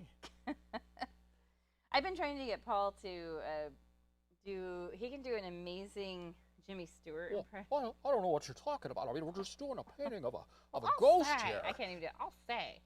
We're just doing a painting of a ghost here. See? So anyway, we want to do like a Christmas radio program. Like that's what they used to do. They'd have a radio studio or whatever, and they do like it's almost like a read through, right? Yeah. So what you do in live theater for it is you set up the stage to look like a behind the scenes radio station. Like a radio studio, and you have all the actors sitting around, and they have the old school looking microphones and stuff, and they basically have a script that they read like they would War of the Worlds. Yeah, literally, like that's actually one of them that's available. We gotta do it. No, you have to do a Jimmy Stewart one, like what's the Miracle Christmas? on 34th? Yeah. It's a miracle. Yeah, but it's actually a thing. Like it's actually I think people would love that, and they could dress up like holiday. And if you have a good tech person, you have it all sound so it sounds like scratchy old radio. Well, how are you going to be the tech person and Jimmy Stewart? Oh no, I just have to set it up. And I got to do everything. It's all up to me. In the theater. Okay, so if yeah. I wasn't here, the whole world would collapse. The whole bloody thing. Be quiet, please. So this is got the coat on here of the orange. This one I didn't use the big brush for this one. You can see like that's why it looks sort of scratchy. And but I did do a couple coats on this, so I'm gonna let that dry, and we'll see. As it dries, it will dry a little more transparent. And so it might need a second coat. Like you can see my pumpkin, when I first painted the orange on, it looked like this, but now it's starting to look a little more rotted. But that's actually creates some nice shading that we don't have to do. It's just like, it's accidental shading. Because what we'll do now is we'll paint another coat of orange on like these segments that will have the lighted eyes, because that's the light source. So technically, yes, it would be, these segments would be brighter from the light from the inside the pumpkin. That being said, let's do it. Pumpkin right over here. I'm gonna paint a pumpkin. Find my brush. There it is. I'm gonna use my number 4, and I will zoom in again for this part. Since we have that feature, we might as well use it. Orange paint. This is nice and dry now. This Craft Smart paint from Michaels dries crazy fast, and it's probably because it's so cheap. But honestly, I can't knock it. I do love the colors. I've been using it for years in my studio, since the very first beginning that we opened in 2011. And for teaching, it's great. You don't have to like sit there and have people wait to dry, so they can wait for their paint background to dry so they can do coat after coat after coat. This one, it's so opaque compared to like if you were to mix your own orange. So if you did mix your own orange with yellow and red, add a little white to it, just a little bit, so you're not completely changing the tonal quality of the color, but just you up the opacity a little bit. So I highlighted not highlighted, I gave a second coat to these 3. I'm gonna give a second coat to half of this one.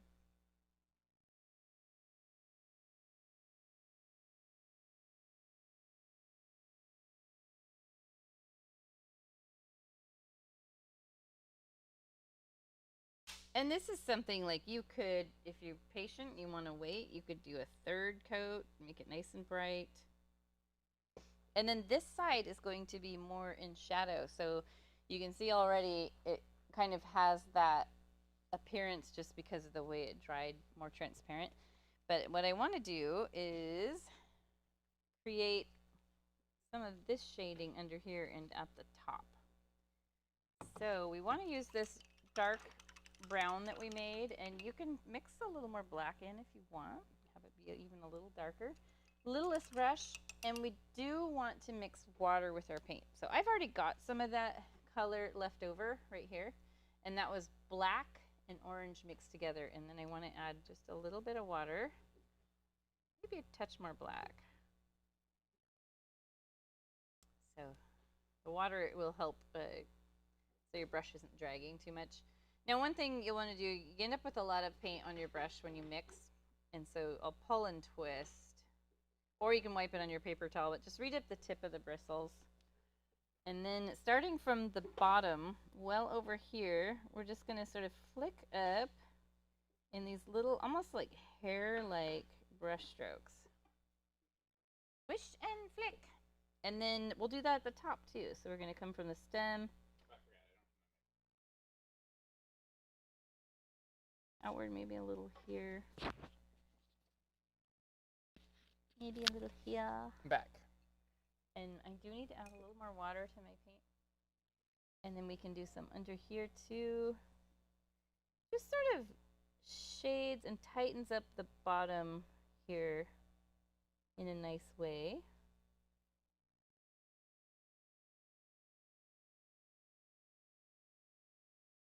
Here too, just hair-like brush strokes. A little wig on top. And if you need to redefine any of these segments, like right here, it kind of lost a little bit. You don't need much of it to show. Like, I wouldn't do heavy outlines here. It looks better if they're thinner. Don't need much. But if you feel like you need, like if you lost a little bit, you can absolutely go back.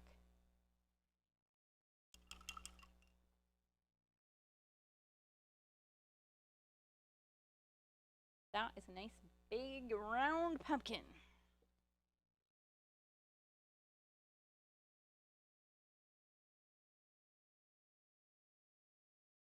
We're gonna let her dry. If you need a second coat on your stem, you can absolutely do that anytime. If you want to add some green to it, got some blue and yellow, or even green right out of the tube, you can totally do that. This is already almost dry. I think it's dry enough to take a second coat. And I probably don't need to. Like, if I left it without a coat, it would probably end up looking more like this one. But I am out of curiosity's sake.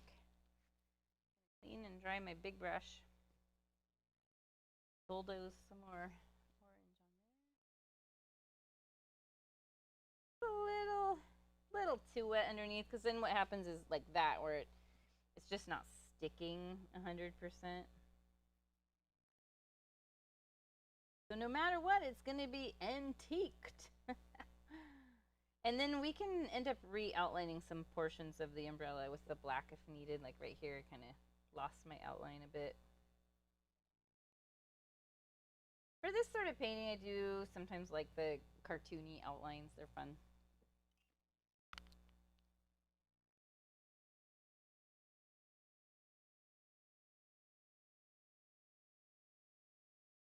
Yeah, and just taking a look.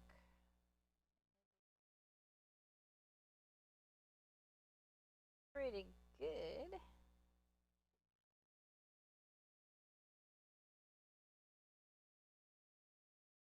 Lap.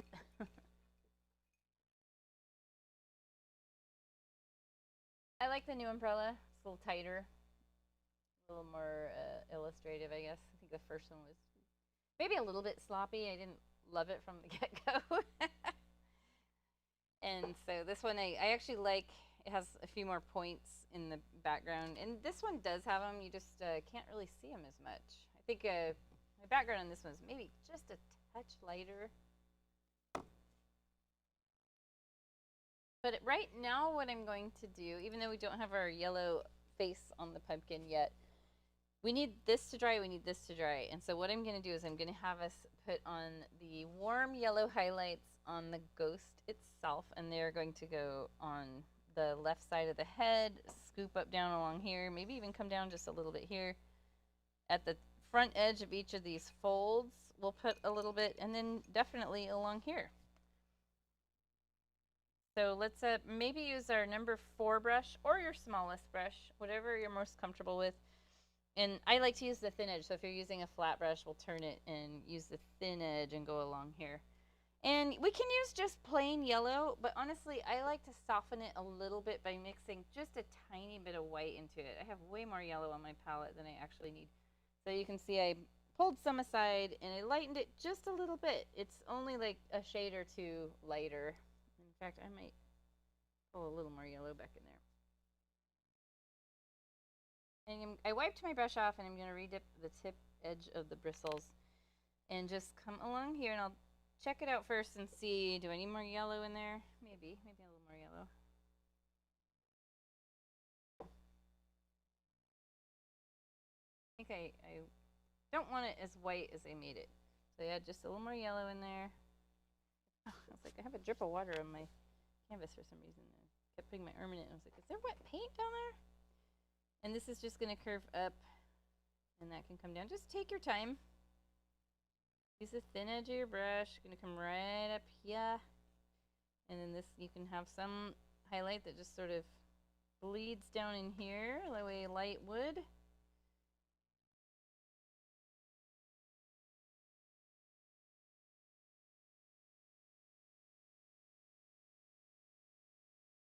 Get some along here. far does this come up? It could actually come up in here. You can fade some yellow in over the expanse of the forehead.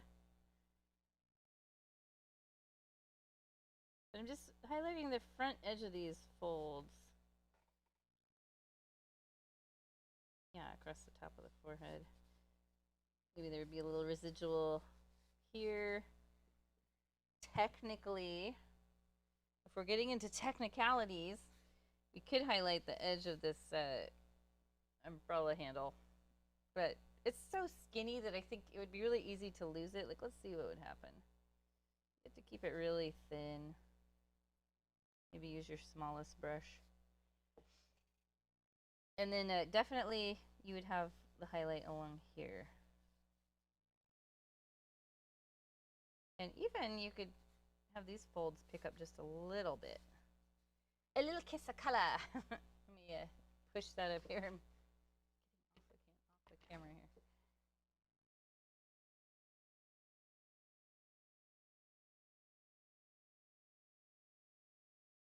And then the eyes just stay solid black unless you want them otherwise.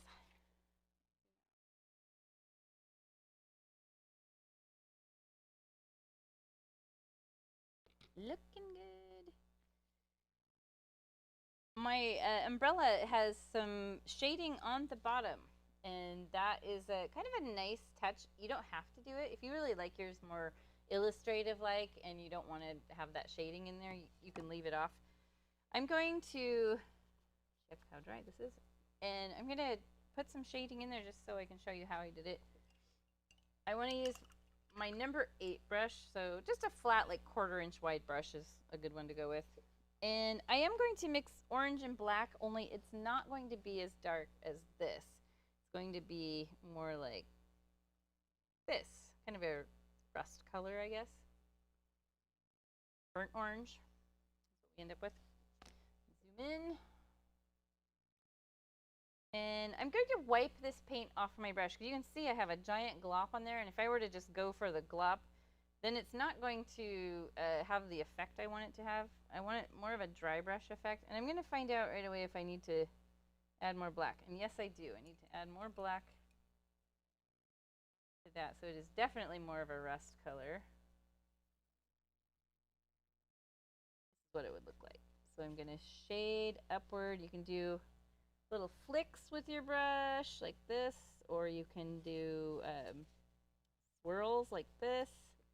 Basically, we are just shading from these pointed areas upward and along these curved areas, and just as you go up into the umbrella, just let your brush run out of paint.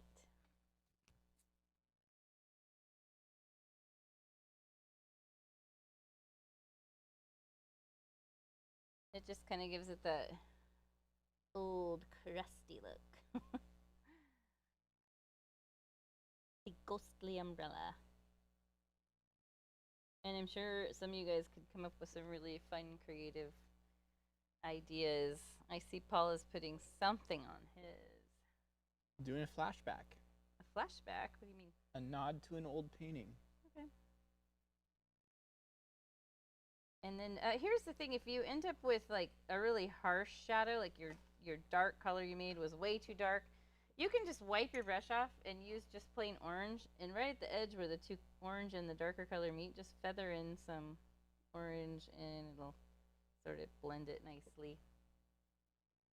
But who needs blending? This is like a rotting umbrella. Be fun to like paint some holes in it.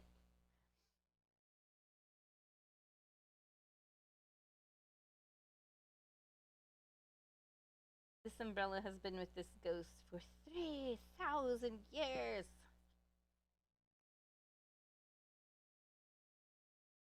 This side over here, you can shade up along the back edge a bit, because the light source being our jack-o'-lantern, you know, that would cast some shadow over here. Or some rot. Some rot. That's what it is. Reminds me of a rusty car. And yeah, this is where I might dip my brush in some orange and feather that in along the edges.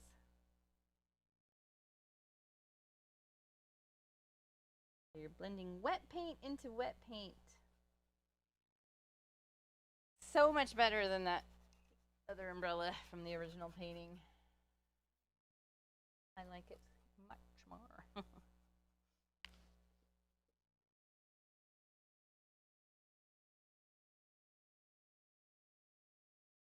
And yeah, the shading we just did, that's something you can continue working on. You can never finish your painting. You can finish it next Halloween. Just keep adding more shading, more highlights. Why not?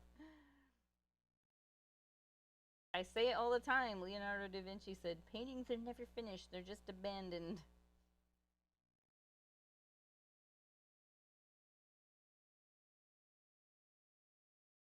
And if you lost any of your outlines, like I was talking about earlier, I've lost that one. I'll just come back in with a tiny bit of black and a thin brush and clean that up. Right now I need the umbrella to dry a little bit before I come in and add the little ribs. These lines here. But let's get a face on our jack-o'-lantern. And let me find my piece of paper. Okay, so I do triangular eyes. You can do any face you like. You can do round eyes, round nose. I don't do a mouth just because I kind of like the look of it without a mouth. And also, it's just a lot of extra work. But if you really want to do a mouth, please do so. I was just lazy. So this is a front-on face. We're going to put ours off to the side so he's looking at the ghost. But I just want to show you the shape of the eyes. So yes, triangular eyes. But what I do is I make the triangles long in the middle, and then they just, so they're kind of tilt up on the corners. I don't know what the name of that shape is. There's a triangle shape name for it. Paula, you probably know. I don't know. So they're almost like a carrot or arrow shape. But we're doing them off to the side, so it's like kind of a 3/4 view. So that does add a little extra challenge, but it's not really hard. So I'm going to pop this out of the way. And crazy enough, we actually do these in white. And that is so that we get the nice, bright, light yellow in there for the brightest cast of light once we have the white dry. So I'm going to use my little brush and some white paint. Running low on white paint. How about that? The ghost painting, running low on white. Zoom in. And let's see. Let's do this one first because it's way over here. And what I'm going to do is I'm going to do this angled line this way. And then this is going to come this way. And join.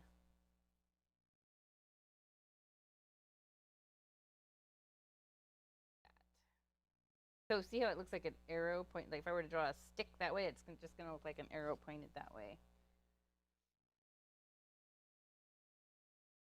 And you can make them big or small. This one's sort of squashed on the edge because it's just right at the edge. And then I'll do this one over here.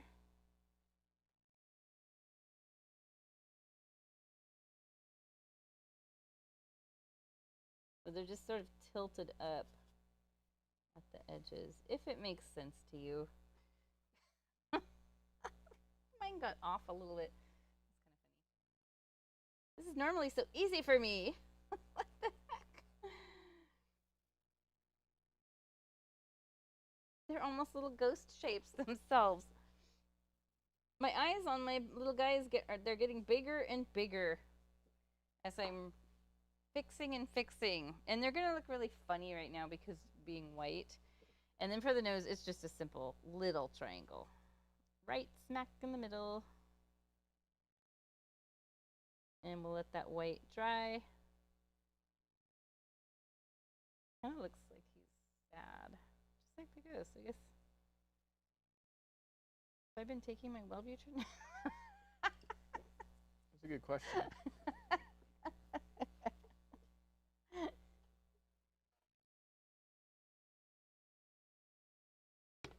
Don't judge those eyes right now. They look so weird. But coloring them in, and then we add, like, you know, when you cut a pumpkin, there's the rind. So they're going to end up being sized down. They're just anime eyes right now. how's my umbrella doing? You know, I think now I'll take the opportunity to re-outline the edge with black and a little watered down. Black is a good way to do it. Light pressure if you're having to touch up anything, because the heavier you push, the thicker your outlines are going to be. And so a lot of times I'll balance my pinky on the canvas, which is why my hands end up looking like this. They make special instruments you can use, and I see people using them on TikTok. Have you seen those, Paul? It's like a funny ball, and it's like a drumstick with a ball on the end. Yeah, I mean, that's... I hate those. I could not use that. I would go crazy trying to use something like that. Well, on a flat surface like this, yes, it would be hard. Well, even like on an easel, I think I would. Oh my gosh. Be like, actually, it'd be like learning to use chopsticks all over. I actually want one. Okay, Christmas gift. I've got a couple spots up here too that need to be reworked. And then the tippy top of this little triangle, if you have that, you could color it in. Or how about this? I'm going to do stripes. Oh my gosh. I love that. Look at that. I could do my whole umbrella like that. Actually, if you do... I'm just buying drying time while I'm chatting away with you guys. Let's see. If you do your umbrella with stripes, it's really cute.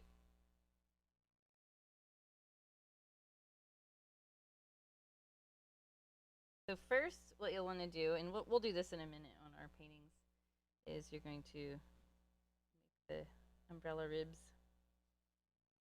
And then for stripes, like I was showing you how I had this and I did stripe. What you'd want to do is follow the curve of these. And it's really cute. So this one, same thing. You're just paralleling the lines, and then it has kind of a spider webby look in the end.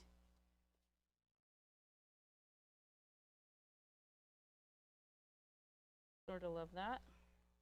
Isn't that cute? And you could even make it more spider webby by making some more of these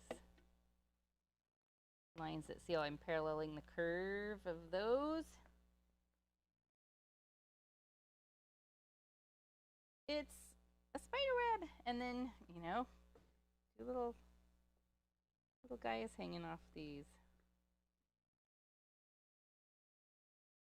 Where's the paint? It's in a bag right there next to me.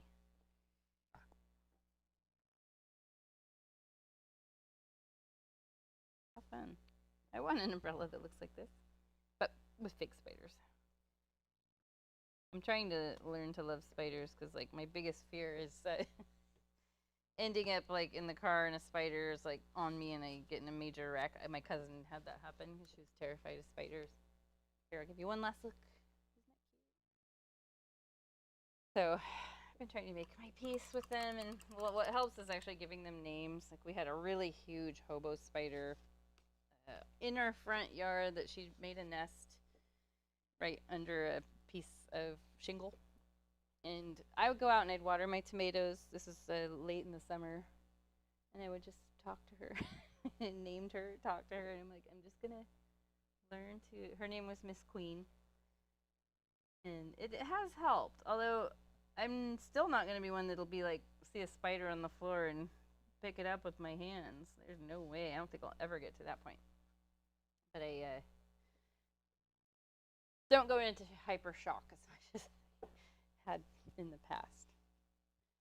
Okay, so now we want to draw the ribs. Try not to be confused by these points behind. Just think about these ones. So what's going to connect is we're going to have one connect from here. It's going to curve to match this curve and join up here. So I'll do it real quick.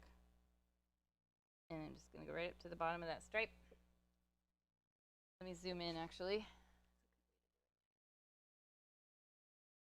And this one, I don't really want to go straight. I want to slightly curve it, because if I go straight, then it just looks like the handle is just going right through. So I'm going to curve it a little bit. Get too much water mixed in with my paint there. How dare you? Blasphemy. No!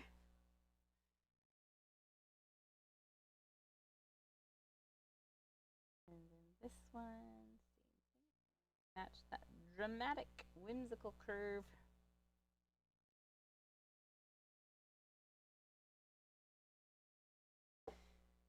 Voila! Oh my gosh, this umbrella is so much better than the other one. One thing though is if you notice, like this really comes out and almost is kind of square right through here. It is curved, but it's like this one's more of a swoop and this one's like, and I know why. It's because I was trying not to end up off the side of the canvas. So, but that's okay. It's just wonky. It's a painting, not a photo. All right, let's have a look at our pumpkin face. He's nice and dry. Now it's drying fast. Before I guess it doesn't really matter, but what I want to do is I want to get some of the yellow on the face. So this is a glow from the eyes, and it's just kind of above the eyes and nose. Just use your plain yellow. You don't have to mix it with white. So I put some on my little brush, and I'm just going to brush it in here and come down towards those eyes. You can just kind of swirly curly your brush around. Just a little bit of paint on your brush because you don't need a whole lot, and it's something you can gradually add more to. And you can even get some like below the eyes. I almost wonder if a flat brush would be the way to go here. This little round brush is okay. It's just not the top choice, I think. So then he has a nice warm glow on the face, and now I'm gonna paint in these stupid looking eyes, which when I outline them and paint the rind in, I'm assuming it will all come together. They're just really big and funky shaped. Reminds me of a little bell shape. How are yours coming along? Getting there. And then while we've got the yellow on our little brush, we can highlight. You can barely see it, but I did some yellow highlights along these back triangle points. And you want to have very little paint on your brush, and you want the paint to just be on the tip of the bristles. And I'll come along here. I guess I could go a little brighter. Almost too subtle on that original one. And you know, we could really just highlight the left side of each one. And you can get a little highlight on this side of the front points too.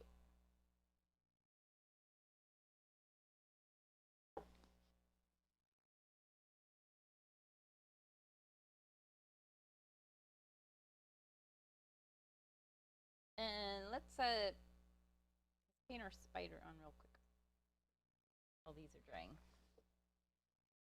I'm going to zoom in. Let's have a look at the OG painting with the spider. Here is where you could use a fine point Sharpie marker, and nobody would know. For the legs, at least, and the web. But I'm going to go ahead with my brush, and the key here to get those tiny little legs without having him be thick, he still kind of looks like a crunchy spider, you know, thick legs and all that. You can use just slightly watered down black paint and the teeniest little tiny bit of paint on the tip of the bristles. So clean it off.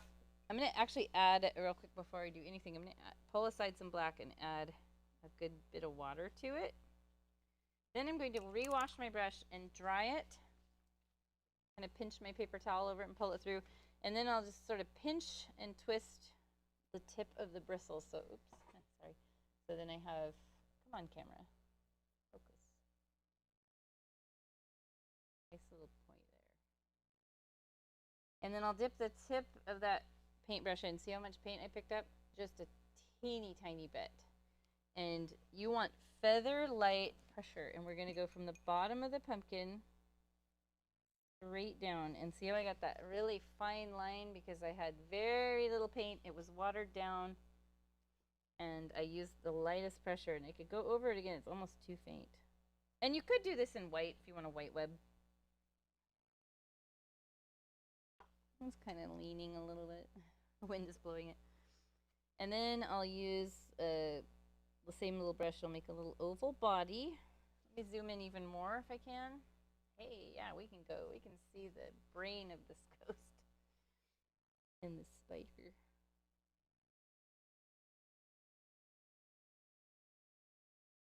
And you can leave it like that and have everybody question what you're doing.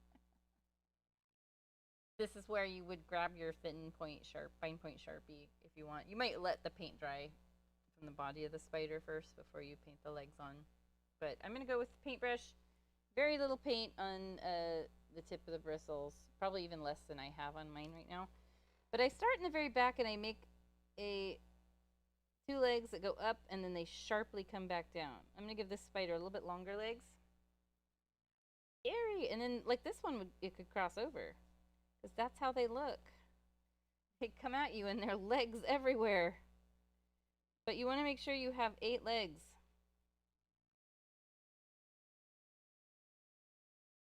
And then they have their little mandibles or whatever those things are called. If you can fit them. They're just barely noticeable. Such a small spider. He looks like he's kind of wet and droopy. This one's a little more... I mean, technically they're out in the rain, so... Yeah. That's how your little spider's gonna look. If you mess it up, you just mix some color that's really close to the background and patch it and try again or leave it off completely. Or just say, it's a big boy. It's a big boy spider. It's a tarantula. All right, let's take care of those silly looking pumpkin eyes. Getting close to being done. Yeah, looks pretty good. Outside of those weird eyes. Okay, so on the pumpkin eyes,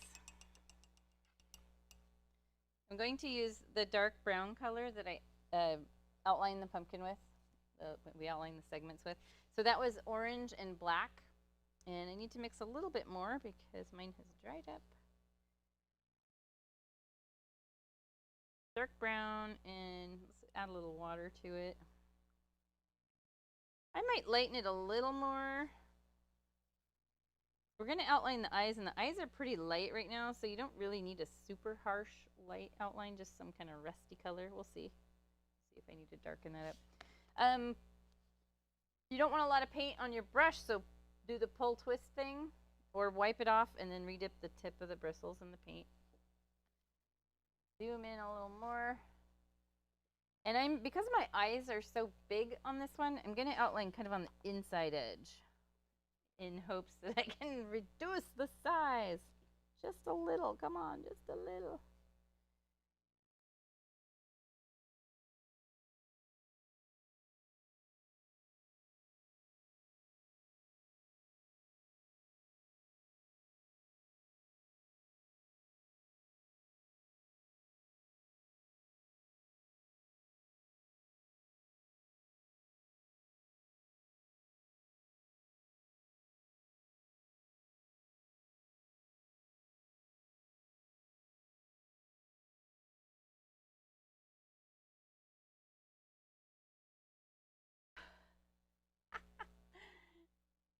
Greta's watching her. Greta's watching our live stream. Hi, Greta! Greta texted and said, you should give him little green mandibles like little Frankie. Little Frankie is Greta's pet jumping spider. It's real cute. And I actually mean that when I say that. It's a cute spider.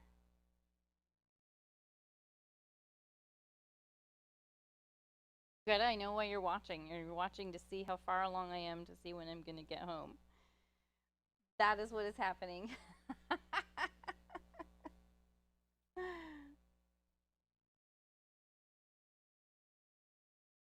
Okay, so now let's make the rind part. And it gets colored with one little layer of orange, but we want to outline it first and let it dry for a few minutes. And so that is just paralleling the line on each of these on the right side. Same brownish color you've been using. I washed my brush and just redipped the tip of the bristles. And so yeah, I'm just going to come along here, and this can, if you have really big eyes on your pumpkin, this can make it look quite a bit smaller, especially when we fill that in with a little bit of orange.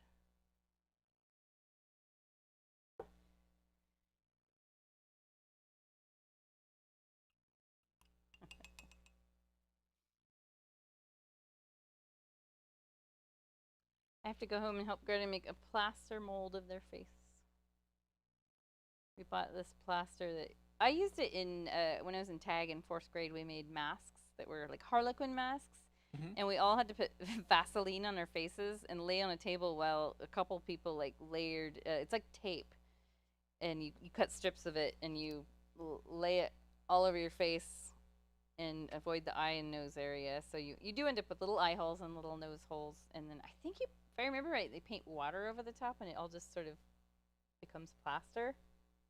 I know. And it was really cool. I loved doing that. Tag was so fun. I don't even know if the schools have tag anymore. I think some of the programs have been cut.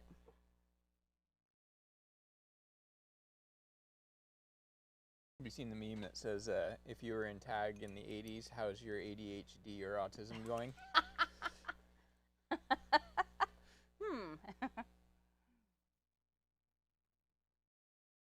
So real quick, while I'm waiting for the eye outlines to dry, just looking at mine majorly zoomed in, some of these lines here that I did, like I was talking about the hair-like brush strokes, I could soften those up with a little orange in my little brush. Just come in and kind of glaze over some of them.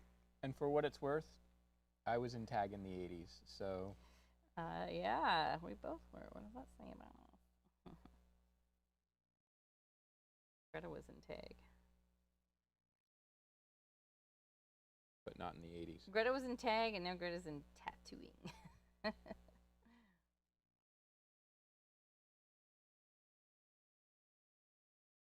I can't unsee that he has like a Moe haircut from like the Three Stooges because of the way the...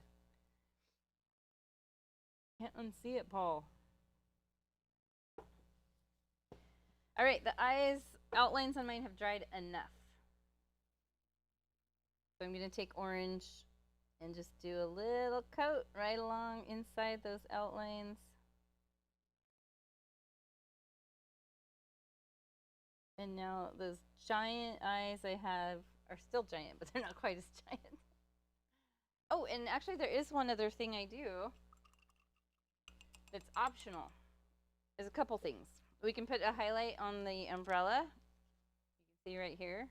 I kind of felt like when I did that, I was like, it's not really necessary. It doesn't really add anything great to it, but I will show you how to do it. But also, the eyes around the jack-o'-lantern, you can see I brought in and kind of brushed out with that kind of a rusty brown color.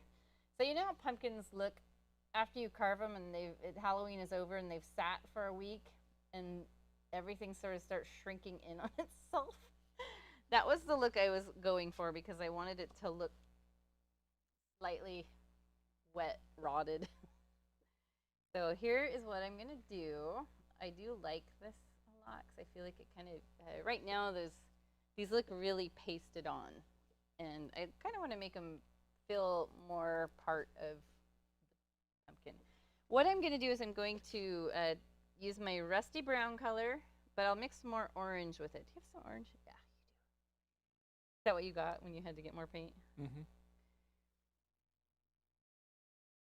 So a little bit lighter version of what we outlined the eyes with. And add some water to it, definitely. And then clean your brush. You can wipe it off or wash it off, but I'm just going to wipe it off. And then redip the tip of the bristles. You just need a tiny bit, and it's hard to tell. Let me wash my brush so you can see how much I actually put on my brush. So here, white bristles. And that is how much I put. And then what I'm going to do is I'm just going to come under the, okay, that was not enough paint, under the outline of the eyes. And in fact, I could darken this up just a little bit, make it a little closer to the outline. And it's almost like I'm just sort of flicking outward.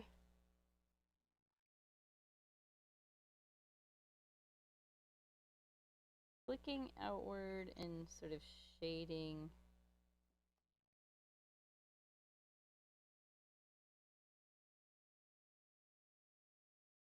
So this pumpkin is a little more waterlogged looking, the way they look when they've sat there, sadly.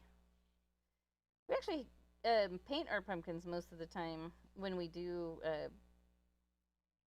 I haven't carved a pumpkin in a couple years, but a lot of times I'll paint. I've done Jack Skellington painting. In fact, we have a video. It's one of our first videos from 2019. Yeah, I think so. Where I teach a tutorial. It's on this channel. You should be able to find it. I don't remember what it's called. It's a pumpkin painting or something, but we did gosh, what did we do? A cat? Imagine that. The painter people paint their pumpkins. But you just use acrylic paint like this, and it dries fast.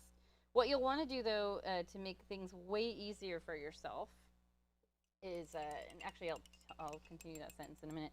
I'm going to take now a little bit of orange, just a tiny bit on the brush, and you can sort of glaze along the edges.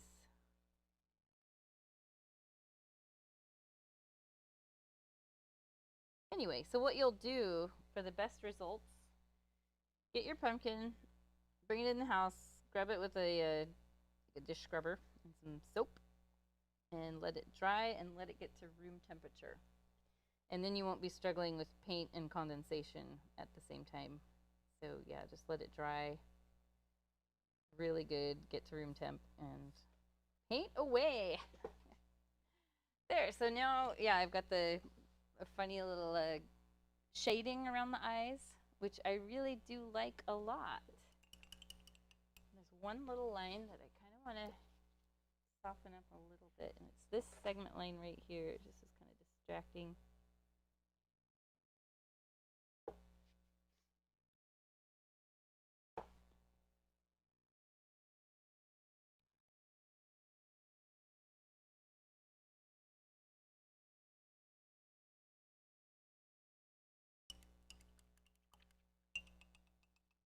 Pink, pink, pink. All right. Clean up the edge of the eye here. Eyes. Precious moments eyes.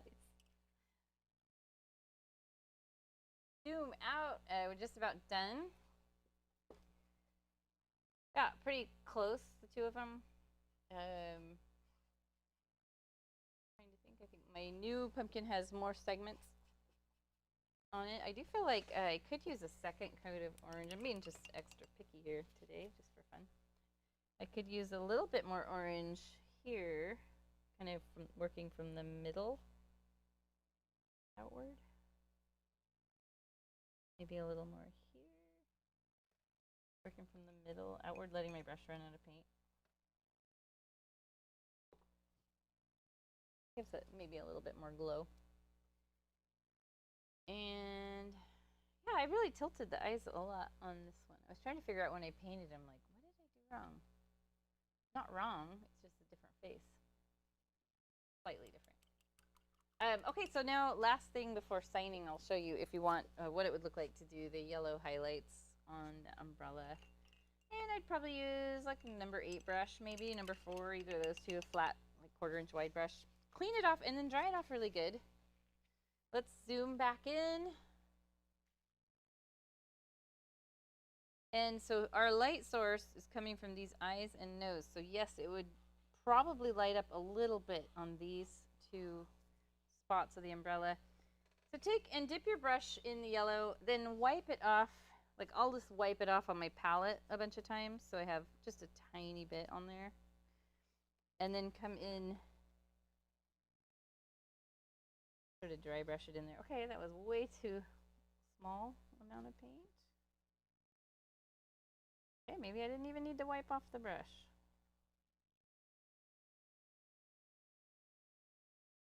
And I'm just brushing upward a little. And you can keep adding more and more, kind of dabbing it in. It's one of those things, a growing highlight.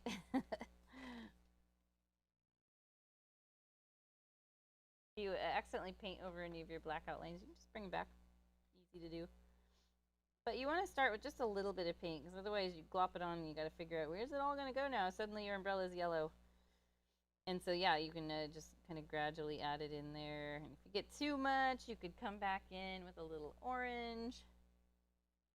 Kind of feather it in there. And there's different shading things you could do for extra credit. Because I guess I'm just not ready to end yet. You could take like your number 8 brush and you could shade along here and blend it outward. That gives that umbrella a little more 3D look. It's looking way better than that original. And I feel like I probably had too much dark on this brush for this part, but what I could do is just come in with a tiny bit of orange, glaze up along the edges, soften everything up. Yeah, you could do the same thing here. So afraid. You'll love it, Paul.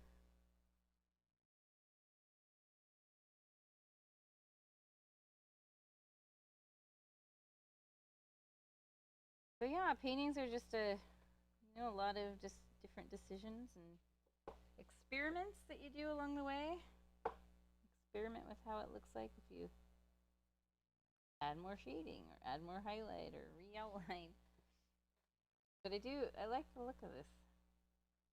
Then I might bring a little more bright orange back in like the center part of this one. So think about it, the center part's gonna bump out a little bit. So dab it in there and work outward.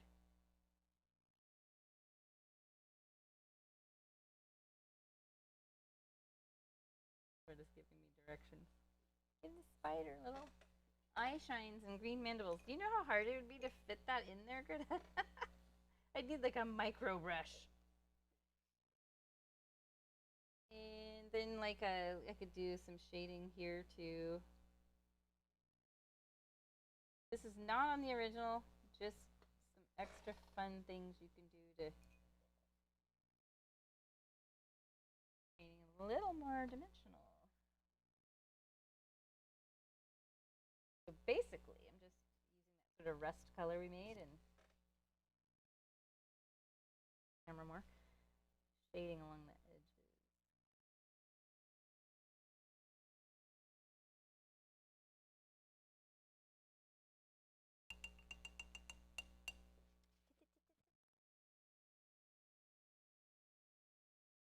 Dab some bright orange right back in the middle, but I don't want to edging. Look at all that extra credit, and it did change it up really nicely. And I feel like my yellow highlight on the umbrella just looks muddy and kind of green. So just because it dried pretty transparent. So I might just come in and dab some pretty bright yellow in there. And I'd wipe my brush off and then just sort of dab the edges out. See how that looks.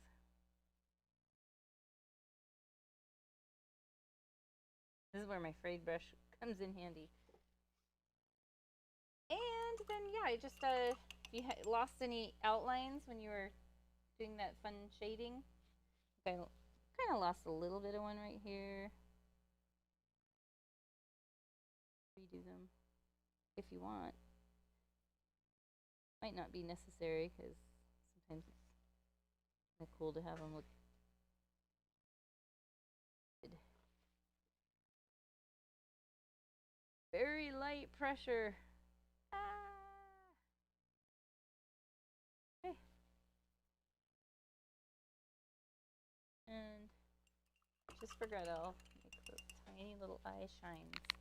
I'm just going to give it little glowing yellow eyes. So I have to take itty bittiest amount of yellow. Let me zoom way in on the spider.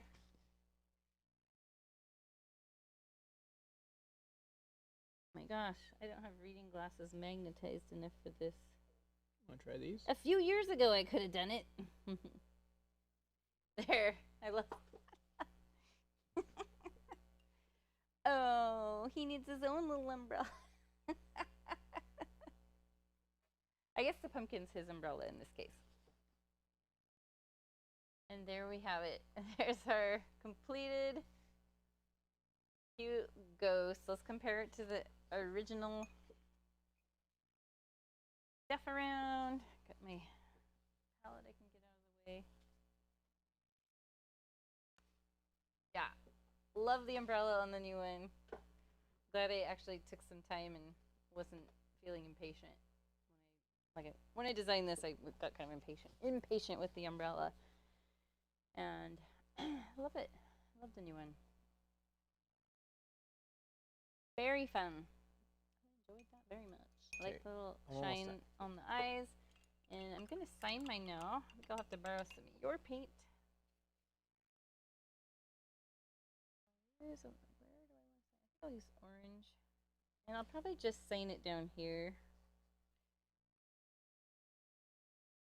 I just do my initials. And you want a pretty fluid paint, so it can be like a craft paint if you want, if you're using those, because they're nice and thin.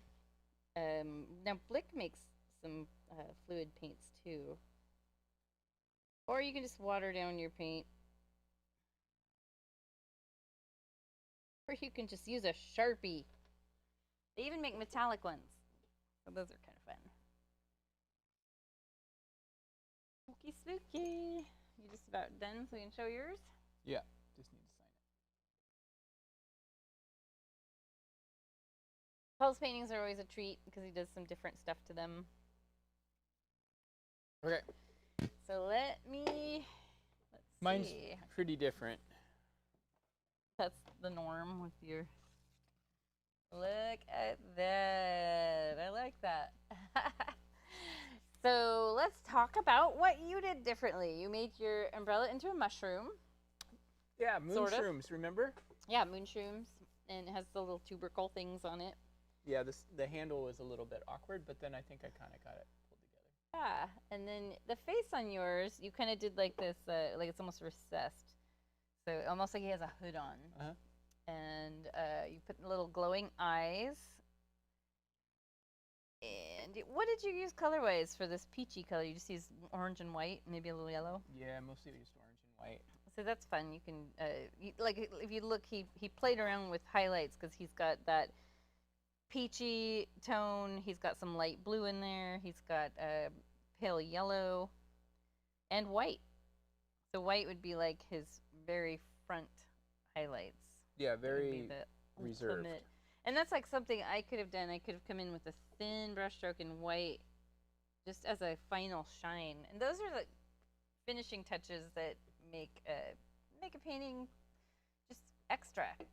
And I could definitely, like looking at my pumpkin, I was thinking to myself, out of this painting, the one piece I don't love the most is the pumpkin. And it's not really the face that I was complaining about earlier. It's like, I feel like this side could use some shading.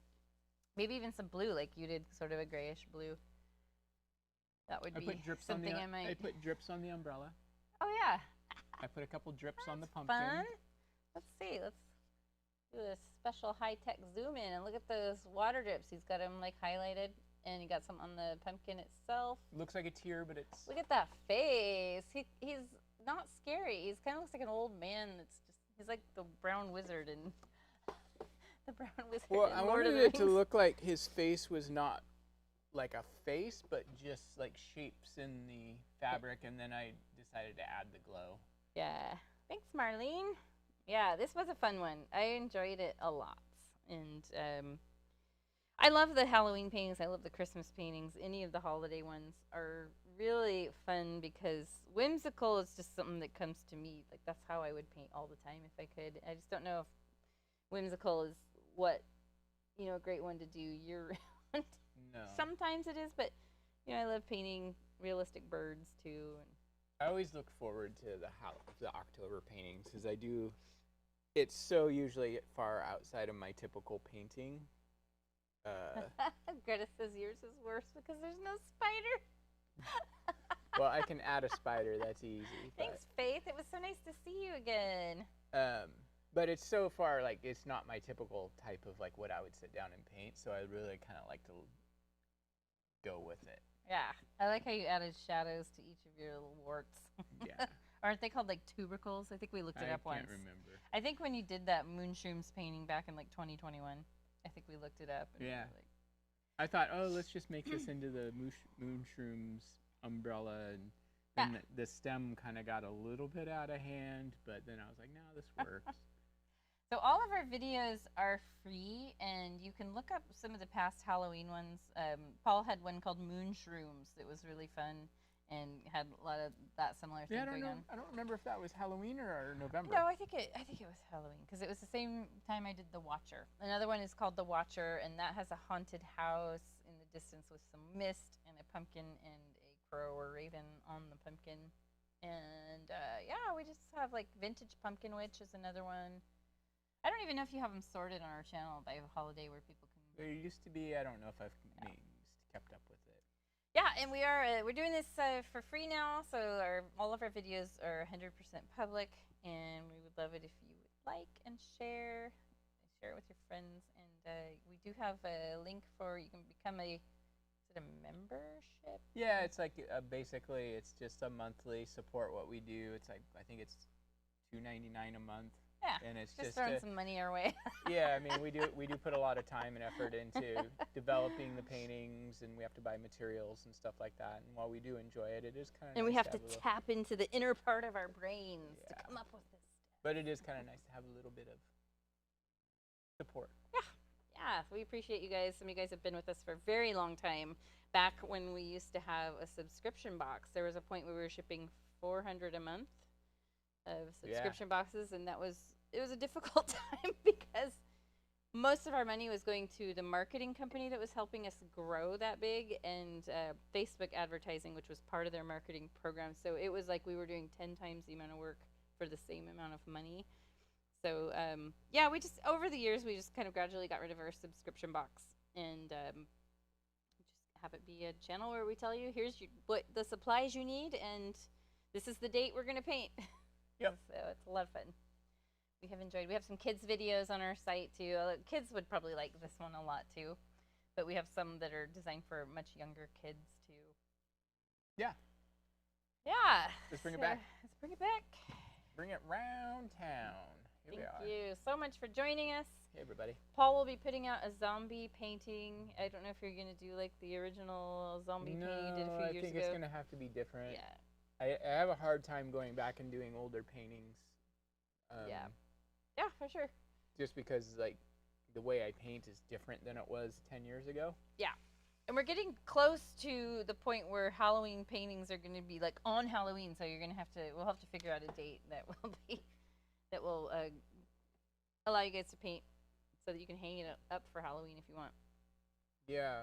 I don't know if we're going to, we'll have to. We'll figure it out. We'll figure it out. We'll figure it out with our schedule. We'll get it figured out.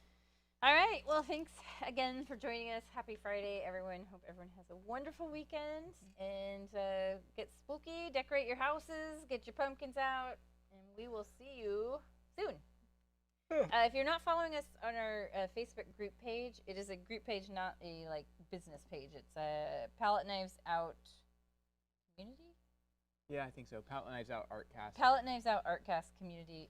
Request to join, and that's where we post all the paintings, all the times, the links to the live streams, what's coming up. And so that's where you'll get most of your information. And then I think you can also join our email list on paletteknivesouttartcast.com. Just paletteknivesout.com. Paletteknivesout.com. Make sure you spell palette right, because like wood palette and paint palette are spelled different. I think it's fancier. It's P-A-L-E-T-T-E. Palette. Palette. Yeah. So yeah, we will see you guys next time. We'll keep you posted on what's coming up. Thank you so much. Bye, everybody. Bye. Until we meet again. Until we meet